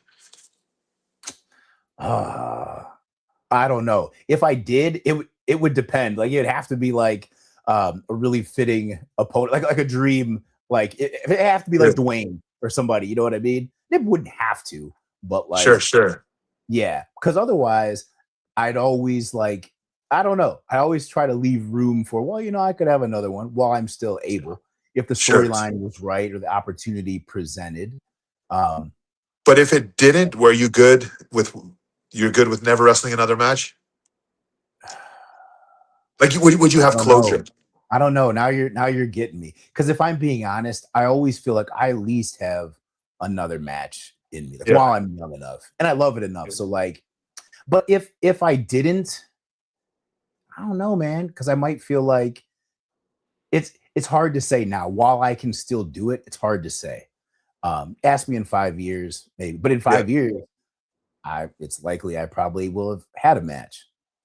All right, Raj, Sure, you're sure. you're you're, you're making me think about stuff now and actually visualizing this.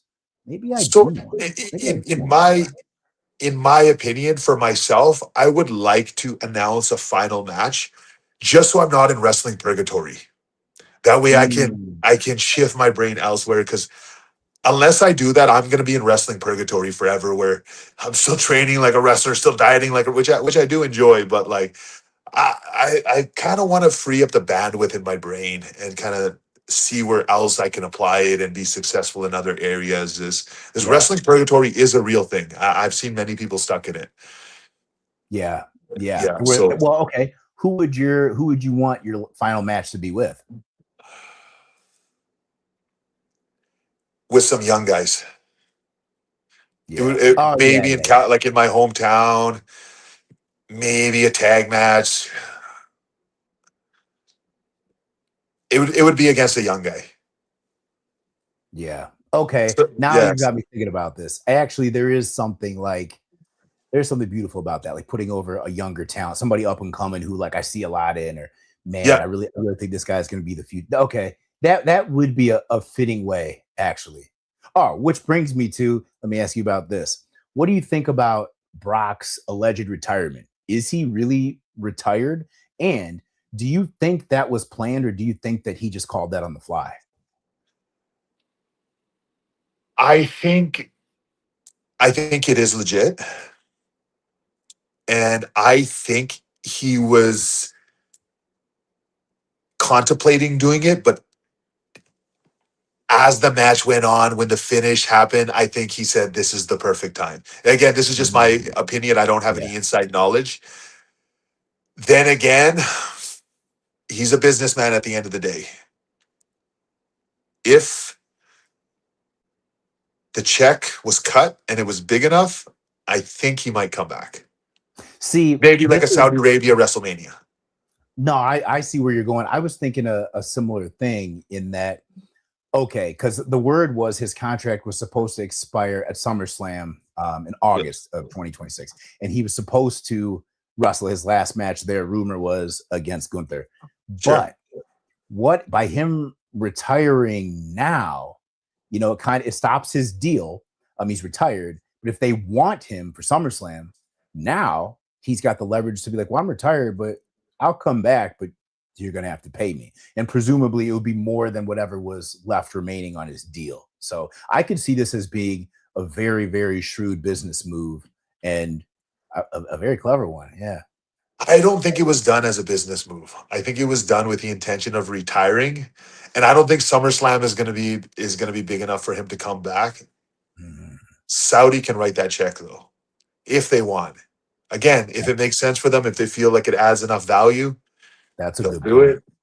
If it That's a doesn't, very good point. yeah, yeah. I don't think he did it as a business move. I think he was contemplating it. He knew it was coming up soon, and he maybe he felt like WrestleMania was the night. This was the right opponent. That's it. I'm done. I have nothing more to give. Yeah. But then again, well, we all Yeah. have a Time, price, time will right? tell. As $1 million man said, everyone Yeah. has a price. Everyone has a price. Yeah, yeah. That's right. Now, if we'll see if that offer is ever big enough for him to come back. But I think his intention is he's done. Yeah, I think so too. And to be honest, I liked it. I thought it was fitting. I thought Yeah, it was poetic. Like, and I think it was a great passing of the torch to Oba. The match was great. He put Oba over huge. Now we have another major monster superstar. Like, I think that was the fitting way to do it. and the way he put him over, maybe he sees it as like he gave Oba everything. Like, here, take it all. Like, so now for him to pop up and without being established again. I mean, then again, it's Brock Lesnar. It doesn't really matter. He can pop up any night, and he's right to the top. He's straight to the Right. top. But it's like, who does he face, and then does he lose again?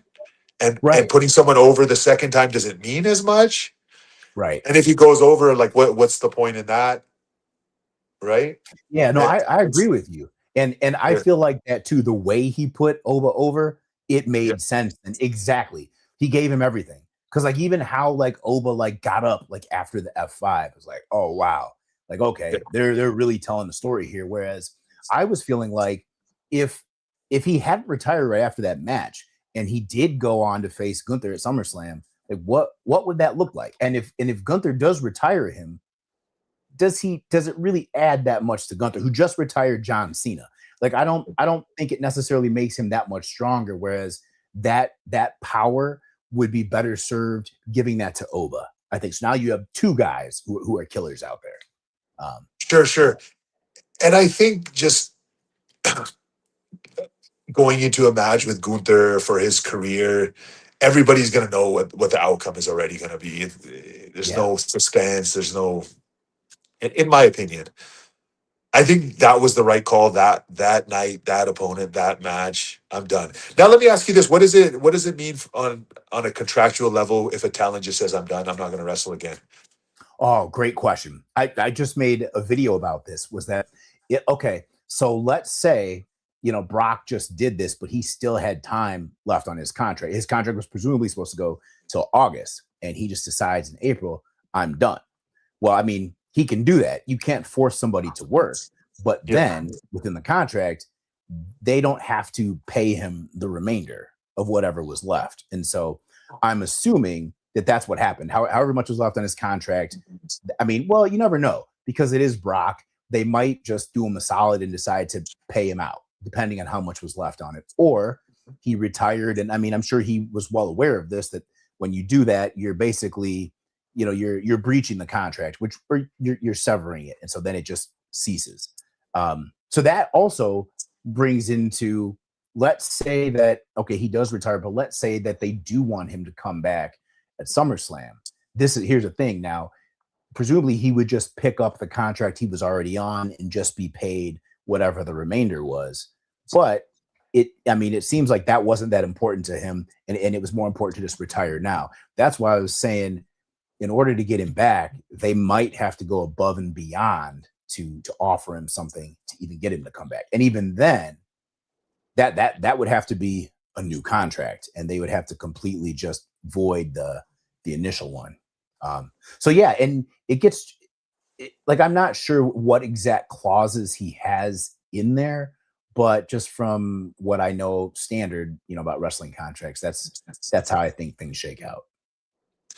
Got it. Then would he still be under contract? Like he can't sign anywhere else until he fulfilled that contract? Now that's interesting because I'm assuming so, because they obviously have a non-compete in every contract, but like for right now, I haven't heard of him being released from the contract. I don't know what his current status is. And even if he retired, is he just retiring from the ring? Like, what does that mean? Because they still haven't announced that he's retired. He never said the words he retired, but he took off his gloves, took off his boots. Like, it's implied, but I don't know if he actually has. However, that being said, right now, at least, he's still, as far as we know, under contract, so he couldn't go anywhere else. But I also don't think that he really wants to go anywhere else. That's the thing. But if it did come up that he wanted to go somewhere else and come out of retirement, I think that he would be precluded by that due to the terms of the WWE contract, at least until that is satisfied one way or the other. Yeah. So would you also say that when in the wrestling world we use the word no compete clause for our 90 days, it's not really a non-compete clause because it's paid? I think a lot of people forget that we get paid during that period, right? So we're technically still under contract. Right. And that's really the way that they're able to do this. It is kind of a misnomer because they are still under contract. Whereas if they weren't being paid, now that's a different story, because if you're independent contractors, you can go work wherever you want. And if you're not being paid, there's nothing that should be holding you there. Like, I'm not sure that it's that even enforceable. You could take it to court and probably get it thrown out. But the fact that they are being paid, that changes everything. So yes, essentially you are still under contract for 90 days, but it's almost like they're letting the talent know, hey, at the end of this 90 days, you're done. We're not paying you anymore. And then you can work wherever you want. But they just announce it, it's in how they carry it out by announcing it 90 days prior or whatever. Yeah. So people know so-and-so is going to be a free agent. But yeah, Sure, that's how they're sure. doing it. I think there's a lot of misinformation about this 90-day period. Fans always think it's a negative thing. I remember when I was on my 90 days, I was getting a lot of messages. At that time, non-compete clauses were in the news for some reason, and I was getting a lot of tweets. And in my opinion, I liked it. I like my 90 days. I want to get paid for 90 days, and it gives me a chance to relax, reset, Yeah. not make emotional decisions, and kind of figure out what my next steps are. Plus, getting paid for Yeah. 90 days. If you got a decent contract, it can be a large sum of money. Right. No, you're absolutely right, because people need to remember when talent finds out they're being released, it's usually a shock. And Yeah. if they just were like, hey, you're being released right now, no 90 days, we're not going to pay you anything, like you're just done. Like, okay, what if that talent was counting on their next couple paychecks or something? Like they need some time to figure out what they're going to do, where their income is coming from, how to pay the immediate bills. Whereas with that 90 days, it's basically a severance, and it's helping you to get on your feet. But then they're asking in return, you don't work for any competitor during these 90 days. And yeah, I think you're right. Like fans hear about it and they think it's a negative. Like, why is WWE holding them where they can't go anywhere else? They can't make a living. They can't work anywhere else. Well, they are making a living, though. That's what I don't think fans realize. It's 90-day non-compete, but it's also 90 days paid non-compete. And that makes a very, very big difference. So, yeah, it actually is a positive to most people. Well, it's a positive. In my opinion, it's a positive. As a talent who's been released 2 times, I've collected 90-day pays. Both times, no complaints. In fact, if they wanted to extend it, I would be down too. And I think most people would. That's what I don't think people realize. It's like, yeah, if they wanted to give you 6 months of it or something, I'm sure there's a lot of people who'd be like, all right, cool. Yeah, I'll take that. Unless you're somebody who stands to go to, another company and make money immediately, then Sure. it would be an issue. But there's only a few people that probably applies to. Yes, yeah. Majority of wrestlers, the 90 days is a good thing. I want to let the fans know that it's not a bad thing. And when your favorite wrestler is on his 90 days, just show him some support. Yeah, absolutely. But yeah, but the non-compete clauses it's actually wild, because in the contracts, at least, the ones that I'm familiar with, it can go all the way up to 1 year, but they're never really enforced. 90 days is just traditionally what's been enforced, but there are cases, and it is in the contract. It does, contracts I've seen have said that they're actually a 1-year term. They can do it up to 1 year. Okay, but not paid, right? And that's due to some sort of issue or disciplinary action. It's murky on that, because it should be paid. If it's not paid, that's where there can be pushback. And like people that situation has come up, and the individuals are able to go to court and eventually get it resolved. And I think that's why, because if it's not paid, hey, well, you can't really enforce that. You're gonna have a hard time finding a judge to enforce that. Yeah, exactly. Especially when it's someone's living. They're trying to earn a living. Prevent somebody from making a living, and especially if they are an independent contractor. Like, that's kind of the point, is if one place isn't going to hire that contractor, that independent contractor goes and finds somewhere else where they can be hired and make their living. But it's different if you're paying them, because then you are allowing them to make a living, and it's like they still have the job. It's like they still basically have the contract, even though you are the company is terminating it. Yeah. I think there's also a lot of misinformation about wrestlers being independent contractors. I prefer to be an independent contractor. If I have a choice to be an employee or an independent contractor, I'm going independent contractor route, simply for the tax benefits. I can do my tax write-offs. I can do a solo 401k. I can buy my own health insurance, and still I'll have more money in my pocket than if I was a straight up employee, and that money, the taxes were just taken out off of the top. I prefer to be an independent contractor. What are your thoughts? Yeah, I mean, it just takes more effort, and if you're on top of it and on top of your business, yeah, I agree. And you have a good tax person or accountant, like, keeping track of everything, definitely. But for some people, I think some of the younger wrestlers who maybe aren't as mature yet, it wouldn't hurt being an employee and kind of having things like safeguards kind of put in place. I'm taking out the taxes and whatnot, maybe healthcare. But yeah, I think for me, I don't mind being an independent contractor, and I've got it figured out pretty well now. Yeah, I like being in charge of everything for myself. Yeah, me too. So let me ask you this. So I've always been told by unofficial sources that the reason why WWE doesn't pay for talents, hotel and cars and etc. is because if they do, it'll muddy the water for the independent contractor status. Could they reimburse the talent for such expenses and without muddying things up too much? Have you ever heard anything like that? Not particularly, but I'm Okay. thinking about it where, yeah, it could look both ways, but I have heard of them reimbursing talent. It depends on the contract guys have too, because then also, like, if you remember, like, I'm not sure they did this with you. I know they did this with us when we first came on the road. They paid for right out of FCW. They paid for our cars and hotels for the first, I guess it is the first 90 days or whatever it is, and then you're on your own. But yeah, I think there's all kind of little things strategically like that in place to make it look less of like an employer-employee relationship and more keep it more independent contractor wise. But yeah, I think that's why they do that. Got it. Or do you think WWE doesn't reimburse the wrestlers for road expenses just for budgetary reasons, and they can get away with it under this guise of you're independent contractors, you're on your own, because they do pay for everybody else, anybody from writers, production, like their Ubers, their food on the road, every single item that is Yeah. necessary for them while they're on the road is paid for.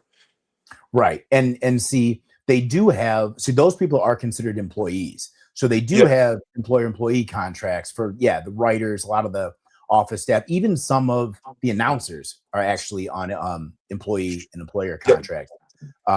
But if you're still on a talent contract, you're considered independent contractor. So then it does get kind of murky because I mean, I've heard cases where some independent contractor talent can get reimbursed for things as well, especially like if they're stepping into a new role or something like that, and it's before they get a new contract or while they sort that out. But Sure, there yeah, are reimbursements and they do happen, but it's at their discretion. right, Like especially if you have an appearance or something, they'll reimburse you, but it's yeah. not standard across the board. I'm just trying to figure out why. Like, is it just only a budgetary issue? They can save that money, or is there more to it? That was essentially my question with the independent contractor status. Does that muddy things up? I think it's a little bit of both too, because Yeah, I do think they want to keep it. They want to try to keep it as clear as they can. That talent is independent contractors. yeah, But then also, I mean, everything comes down to money there too, and with every business as it should. So yeah, if they're able to save some money and by not doing that, I yeah, think that just plays into it as well, adds to it, makes the choice even easier for them. yeah. If I was to change one thing about the WWE talent relationship, it would be that the road expenses. Because I've spent into the six figures in a year on just road expenses alone. Because you can't just slum it either, especially when you're on television. You have to portray a certain image. It doesn't look good. You're in a cramped car full of dudes and you're hot wiring hotels, which we did for years. But now Yeah. WWE is on a different level. They're on a different standard. I think that should be across the board where hotels and rental cars are provided for by the company. I agree, and I've said that always, especially like I always felt it was kind of dangerous for talent to drive so much like late at night, like after shows, like when you're so tired, and like we do this all the time. God forbid, man. I'm glad there weren't any like car accidents or something like that. For the most part, everybody was good and safe, but like it was dangerous. I know there's times like we'd be leaving the shows, I'd be so tired, like, we have a 4-hour drive. Oh my goodness. Whereas it would be so much easier and safer. They had buses or some kind of transportation like arranged. And it wouldn't even be all that expensive, but it would keep everybody safe. But I feel like they've solved that in a way now with not having as many live events. That's And true. so, like, you just show up, maybe twice a week or whatever it is. It's very, very different and much safer. I don't know what the travel is like now. I'm assuming that talent still pays for their own hotels and Yes, yeah, rental yeah, cars. yeah. They do. Yeah. Yeah. Whereas AEW provides everything, as far Oh, as they I do. know. Yeah, as far as I know, Oh. all the wrestlers stay in one hotel. Hey, Tony Khan, I like what you're doing over there. Yeah, Wow, that's yeah, pretty cool. yeah, yeah. Because I think he's also used to treating football players in a certain way, right? To a certain Oh, standard. that makes He's sense. he's not a wrestling promoter from the 70s and 80s, right? Where But a major wrestling fan. That's kind yes, of a cool. fan. Yeah. Yes, yeah, I, yeah, yeah, I yeah. I hadn't ever thought about that. Yeah, is from owning a football team. I would think that they would treat the talent in a similar level, which would be, I mean, let's be honest, that would be quite a bit above, how we were being treated at WWE, just because it's generally, you're right, a traditional wrestling promotion. Whereas this, Tony's coming from a totally different background and sees things differently. I never took that into account, but that Yeah. makes a lot of sense, and why, like, I hear such good things about the quality of life at AEW too, like for the wrestlers. Yeah, actually, I met Tony Khan one time at a bare knuckle boxing event, and I told him that. I said, I really appreciate the way you treat talent, not only current talent but past talent, older talent. He really does a good job of treating them well. That I got to give him props for that. Yeah, yeah, man. I've heard nothing but like great things about him and how he treats talents. And I had the pleasure of meeting him one time at a bar in Chicago, and Yeah, yeah. we took a picture. He was a wrestling fan, introduced himself. This was like right after I was in Nexus, I think. This was years Okay. ago, way before AEW, but like it was cool. And we both went to University of Illinois. Didn't know each other there, but yeah, it was interesting because he actually knows like a friend of mine or something. But it's cool to have met that guy and then see what he's built at AEW. Like, yo, man, I take my hat off to him. Yeah, really, really cool. Yeah, definitely. What he's done is incredible. I would say AEW is $1 billion brand. If I believe Forbes rated it at a couple billion. I would think that's a little excessive, but he's built $1 billion brand, in my opinion, from brand value, library, the television deals. Once you factor everything in Yeah, 5-6 years, how long has AEW been around? Since 2019, I believe, 18 or 19. that sounds So about right. less than a decade. First promoter to Yeah. ever build $1 billion promotion in less than a decade. That's Wow. incredible what he's built. Yeah, and I see them only growing and Yeah. getting bigger. Yeah, and holding the bigger spot in the marketplace. Like I'm excited to see what happens with that company too. Just excited to see where things go in the wrestling business because competition is great. The more viable places that wrestlers can go, it's great. It's great for everybody though. Not even just the wrestlers. It's great for the fans. Like having more places to watch like awesome wrestling. So yeah, really, really excited for the state of the business. Yeah. Likewise. Yep. It's a great thing. And he's really done a great job of separating himself from WWE product. He has his own lane, he has his own niche. Yeah, He, the talent that he has under contract are unique. Like you wouldn't necessarily see them on a WWE product, which I think is good. It gives fans yeah, a nice variety. yeah. I agree. I Yeah. like that, and you can tell there's a different feel like from the product there from what it is at WWE, and it's like it's like for wrestlers. Like if you're a wrestling fan, man, you love what's going on over there. And I love that it's just different. And and they're their own company and they don't try to be WWE. I think that's what's the Yes. coolest part about it to me. And from what I can tell, like from the people, I've got friends over there too, like they have much more control over their character and their performance and like what they do on a daily basis. And like that to me, oh man, that sounds amazing because I'm not used to that. So he whatever he's doing over there, his formula, it's working, man. It's working. Yeah, definitely. Yeah, I love to see it, and I think it's terrible that fans pick a side, and if they're on one side, the other side is against them. Like I really Yeah. hate that part about wrestling.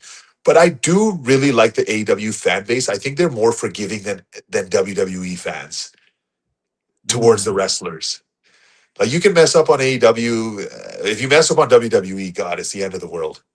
Oh yeah, yeah, yeah. Yeah, yeah. But and everybody messes up. It's a part of it. And AEW has a lot of times has a younger wrestlers that aren't used to wrestling on television are learning as they're going. So I really love that for them because you come on WWE and you mess something up. Dave, you've been there. I've been there. You go into like a deep depression. You go on social. Yeah, yeah. It's terrible. Yeah, man. No, First you get yelled at by Vince, then you go online. That used to cause so much anxiety, and because and everything is live too, and like, yeah, man, like it's rough. Like if you mess something up, you botch something, you're never gonna hear the end of it. Yeah. I feel like WWE.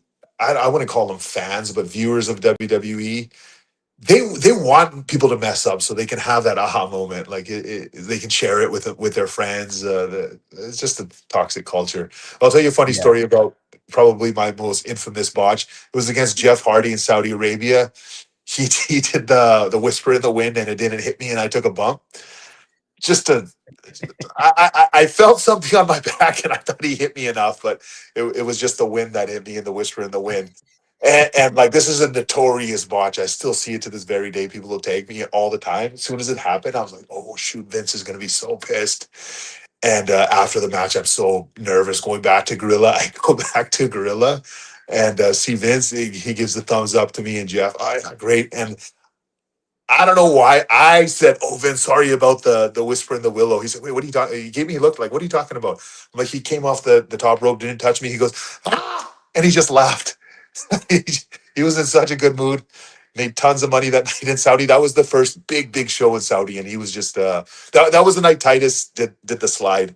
Oh, my later favorite. on the show. And then when Titus did it, I was like, "Oh, everybody's gonna forget about my botch." Thank you, Titus. Shout out to Titus. Shout out to Titus. Yeah, good dude. Very good dude. I laughed so hard for that. Yeah, that's one of my favorites. But yeah, shout out to Titus, man. Yeah. That was like a once in a lifetime slide because golly, how he missed everything under there, didn't get injured. Like people and don't that realize. center beam. Oh yeah, that center beam. Yep.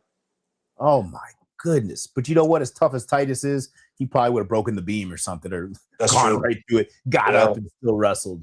Went back down, wrestled. Yeah. Yeah, you make a good point too. Like the times like when something messed up in a match or something I was in, Vince usually was laughing about it. Like whatever it is. Like I remember one time in particular, I was supposed to use my coffee mug as a foreign object. And when I put it down out there, the props people or the ring crew, whoever it was, they took it like to the back. They didn't know that I put it there on purpose. It's supposed to be part of the match. And so like when that time came, it wasn't there. And I'm like, okay. So I had to think quickly. And luckily I was in plain clothes. I took off my belt and just used that as the foreign object. It looked seamless. Like it was supposed to be that way, but it wasn't.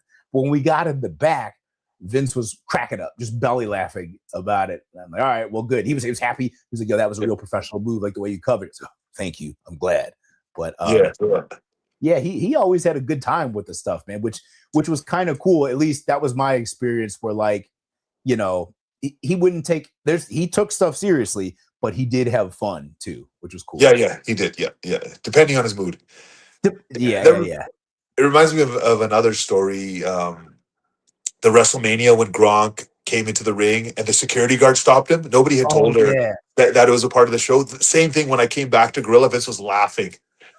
he was apologizing to me. I'm like, that's all good. Like, oh, sorry, we didn't tell security. I'm like, that's all good.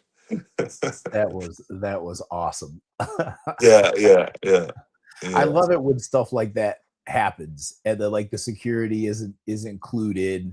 And then they think stuff is real. And then like, how do you tell them? That's another thing. Hey, it's part of the show. Yeah. That security guard was quite tough. She would have took down Gronk. She's like, I don't give a shit who you are. Sorry, swear. I don't give a crap who you are. You're not going in the ring. I remember like when she started, the first day I ever saw her there, I used to have my cousin Brian who would travel with me on the road a good bit, and everybody knew who he was. He would have a a credential or something. But anyway, he was backstage, like, you know, with me, or like I must have gone to the bathroom or something. And when I came back, she had him hemmed up in the hallway, and he's trying to explain to her, no, I'm David Otunga's cousin. And then like somebody we were with who actually, like, I think it was Wyndham, could have vouched for him and you know, knew him really well, but just was laughing, letting it go down. And then I came up, and then and so Brian was like, Husky, man, why did you help me out? I always called him Husky. Why didn't you help me out? We were just cracking up, dude. But yeah, she was tough. She was on her job. Yeah, she was. Oh man. So many funny stories, dude. Golly. Yeah. You got any funny Khali stories? Yeah, man, a bunch. Like I traveled with him for a good bit. I drove him while we had a program for a while, and then it was Khali and Dylan Hornswoggle was involved in it, and then Natalia would be involved from time to time. But it was cool, man, because I would drive, and then, I mean, if you ever travel with him, like, you know, being around him, he's such a spectacle. People want to take a picture with him, whether they know who he is or not. Yeah. If they don't know him from wrestling, they know him from Longest Yard. Yes, that was the other thing. I remember, like, I would roll up somewhere to a gas station, and I'd be like, all right, Khali, do you need anything? I'll go in for us, like, so we can get moving. Yeah. No, brother, I'm good. Brother. All right. I would go in, and for sure, I would come out. He's outside of the car. Got 10 people now taking pictures. Like, Khali, well, you didn't have to get out of the car. But he loved it, man. He loved it. And he'd do it anyway. But, man, shout out to him. I loved working with him so much, man. I did too. I drove with him for a long time too. It was always fun. What a great time. Did you wrestle him one time in Minneapolis? Do you remember that? Probably. So this is what happened. You were on Raw. Me and Khali were on SmackDown, and this was right when the brand split ended. But they had booked shows far in advance, and only some talent would come to TV that was written. So we were actually in Champaign, Illinois. Okay. It was a Monday. SmackDown had off, and Tuesday we were somewhere else for television. I can't remember where it was. So we're in Champaign, Illinois during the day, and in some point in the afternoon, we all got a text, a list of guys. I was on it. Me, Justin Gabriel, Great Khali, Big Zeke, Sin Cara. Get to the airport right now. We're sending Vince's plane to pick you guys up. Wow. Me and Justin Gabriel were in the gym, actually. We left, went to the FBO. Vince sent his plane. We went in Vince's plane to Minneapolis, landed in Minneapolis, got out, car service right to the arena, like an hour before Raw, and you wrestled Great Khali that night.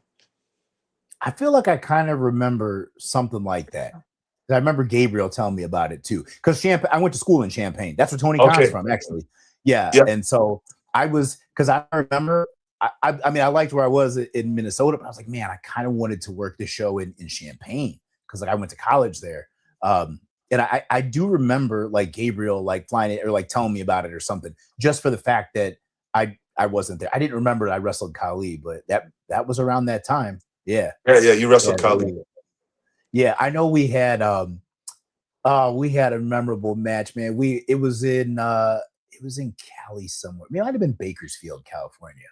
Yeah. And we did this spot. I would always work his leg, and we did this spot where he would clothesline me over the top rope, and then when he came to get me, I would hang his leg up or something. So we've done this a bunch of times, and this is like the first day of the loop, and he clotheslines me over, and as I went over backwards, he stumbled and like caught himself on the rope, so his knee was sticking through the rope, and normally isn't there. And when I rotated over, my eyebrow clipped his knee, and it hurt. It didn't hurt that bad. I landed. I'm like, okay, but then all of a sudden, like, there's blood everywhere. Like, I can't see good. I get up and I look up, and this kid in the front row goes, oh!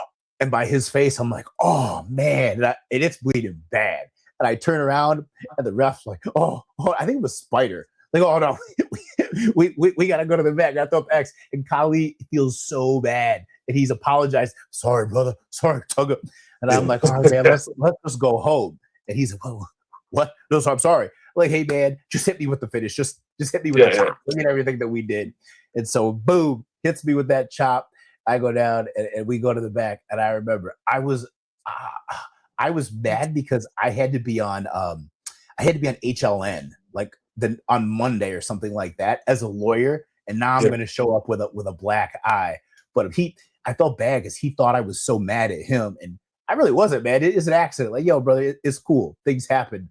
But yeah, I just remember like how apologetic he was. Like, he felt so bad, and like he would ask me about it like weeks. Otunga, you so mad at me? No, brother, no. And it's a cool story. But man, I always love working with him and had just so much fun, man. Like and Dylan, Hornswoggle was awesome too, man. We always had a fun time. And we would just come up with like different, like crazy, like comedy spots. Yeah, I think we even had a pose down one time. Like people don't realize, like Khali was like a bodybuilding like champion. Like he was still going to the gym and like with me, like he could lift. He's strong. Like yeah, he was jacked, man. But I've seen Khali curl 2 plates aside in a squat rack. Yeah, boom, yeah. I believe it. Yeah, I believe it. 225 curl. He is strong, man. Very strong. And legit 7'1". That's not, that's not gimmick. That's his real height. I saw him get measured in his bare feet. Like, legit. 7'1", man. Yeah, man. Oh boy. Yeah, I love working with him. Did you ever see Khali? It's been a while, but we talk pretty often. We talk on WhatsApp. Yeah, he's always in India, and when I go to India, he's in a different part, like several hours away. Cool. Yeah, I saw him at WrestleCade last year. So he does a few conventions a year. Once a year, he'll come to America. So you'll probably see him here and there. I'm gonna look for him. Yeah, there's a few guys I got to catch up with.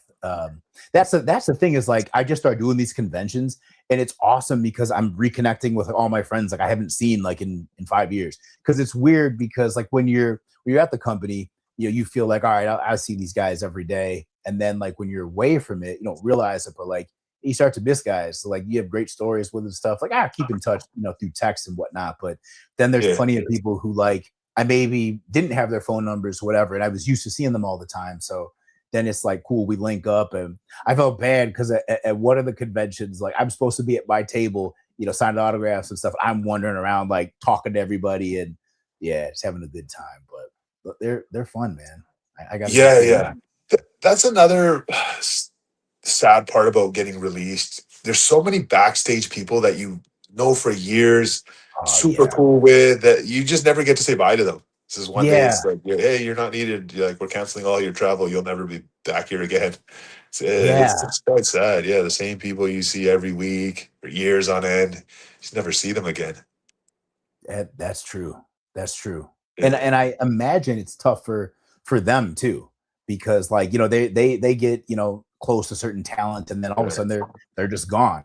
Yeah, like I think about that. Like there's so many people like I would talk to on a like a daily basis, and people from the travel, props, camera guys, PA, like because it really is like a family, and everybody there is really cool, and like it's a cool atmosphere in that respect. There's a lot of pressure and anxiety for different reasons, but like the people like you work with and stuff are really cool, and and they usually stay there a long time too.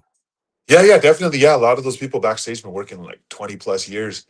You get to know them on a personal level. They tell you about their families and everything, and all of a sudden you just never hear from them again.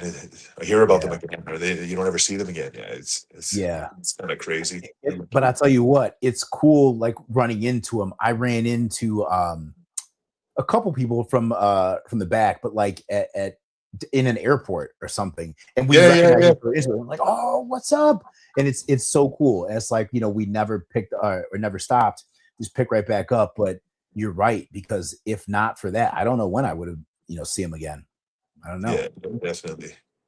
Yeah, but it really is like a family though in a way, and you do miss people. I don't know if fans realize that, like how many unsung heroes there are behind the scenes, and like that help with the production and make it what it is, and help just make sure wrestlers are taken care of every week. But there's a lot of people, a lot of moving parts that go into that. So yeah, shout out to all of them too. Yeah. WWE does get sometimes a bad rap for that they don't treat talent fairly. They really do treat you good while you. Again, it's a business. When you're there and they need you and you're making the company money, you get treated very, very well. It's just at the end of the day, it's business, and if they don't need you, that the releases do happen. But Yeah. while you are there, it is a very good experience.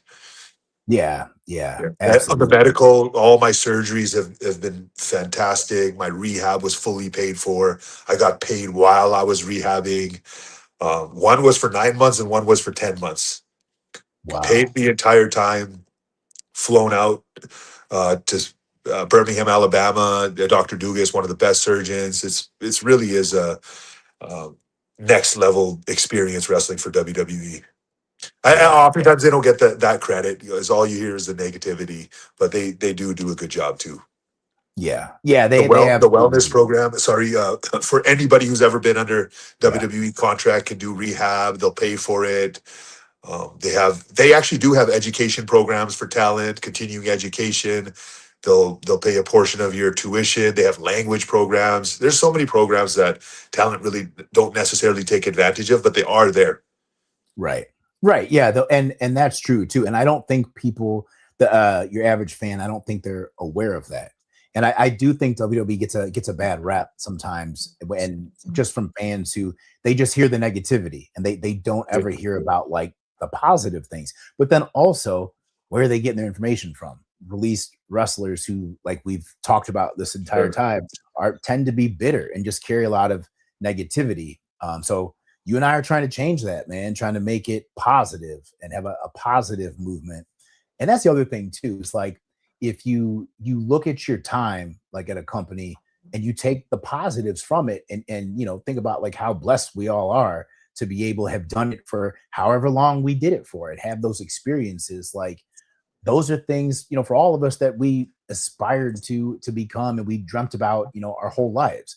And then to have made it there and done it, like that's a really cool accomplishment. So, at least for me, and it sounds like for you too, like that's something to be looked back on positively and to be used as a strength and to carry forward. Yeah. 100%. Yeah. But brother, thank you so much for coming on, man. Real quick, I want you to give like a last word. Like, if you could give some advice, what's the most important advice you think you could give to people watching? And then also tell everybody where they can find you now, your socials, your channel, all that. Talk about all that, please. Sure. My advice is just spread positivity, be a good person, encourage others, don't spread negativity, help others. Everybody is going through something. We're all going through something that's tough. Just be kind to other people. You can find me on my socials at the Maharaja on Instagram, Raj the Maharaja on Twitter and TikTok. I'm not that active on Twitter and TikTok, mainly IG, but soon I'll be on YouTube. This whole year, I just want to spend time getting back into posting.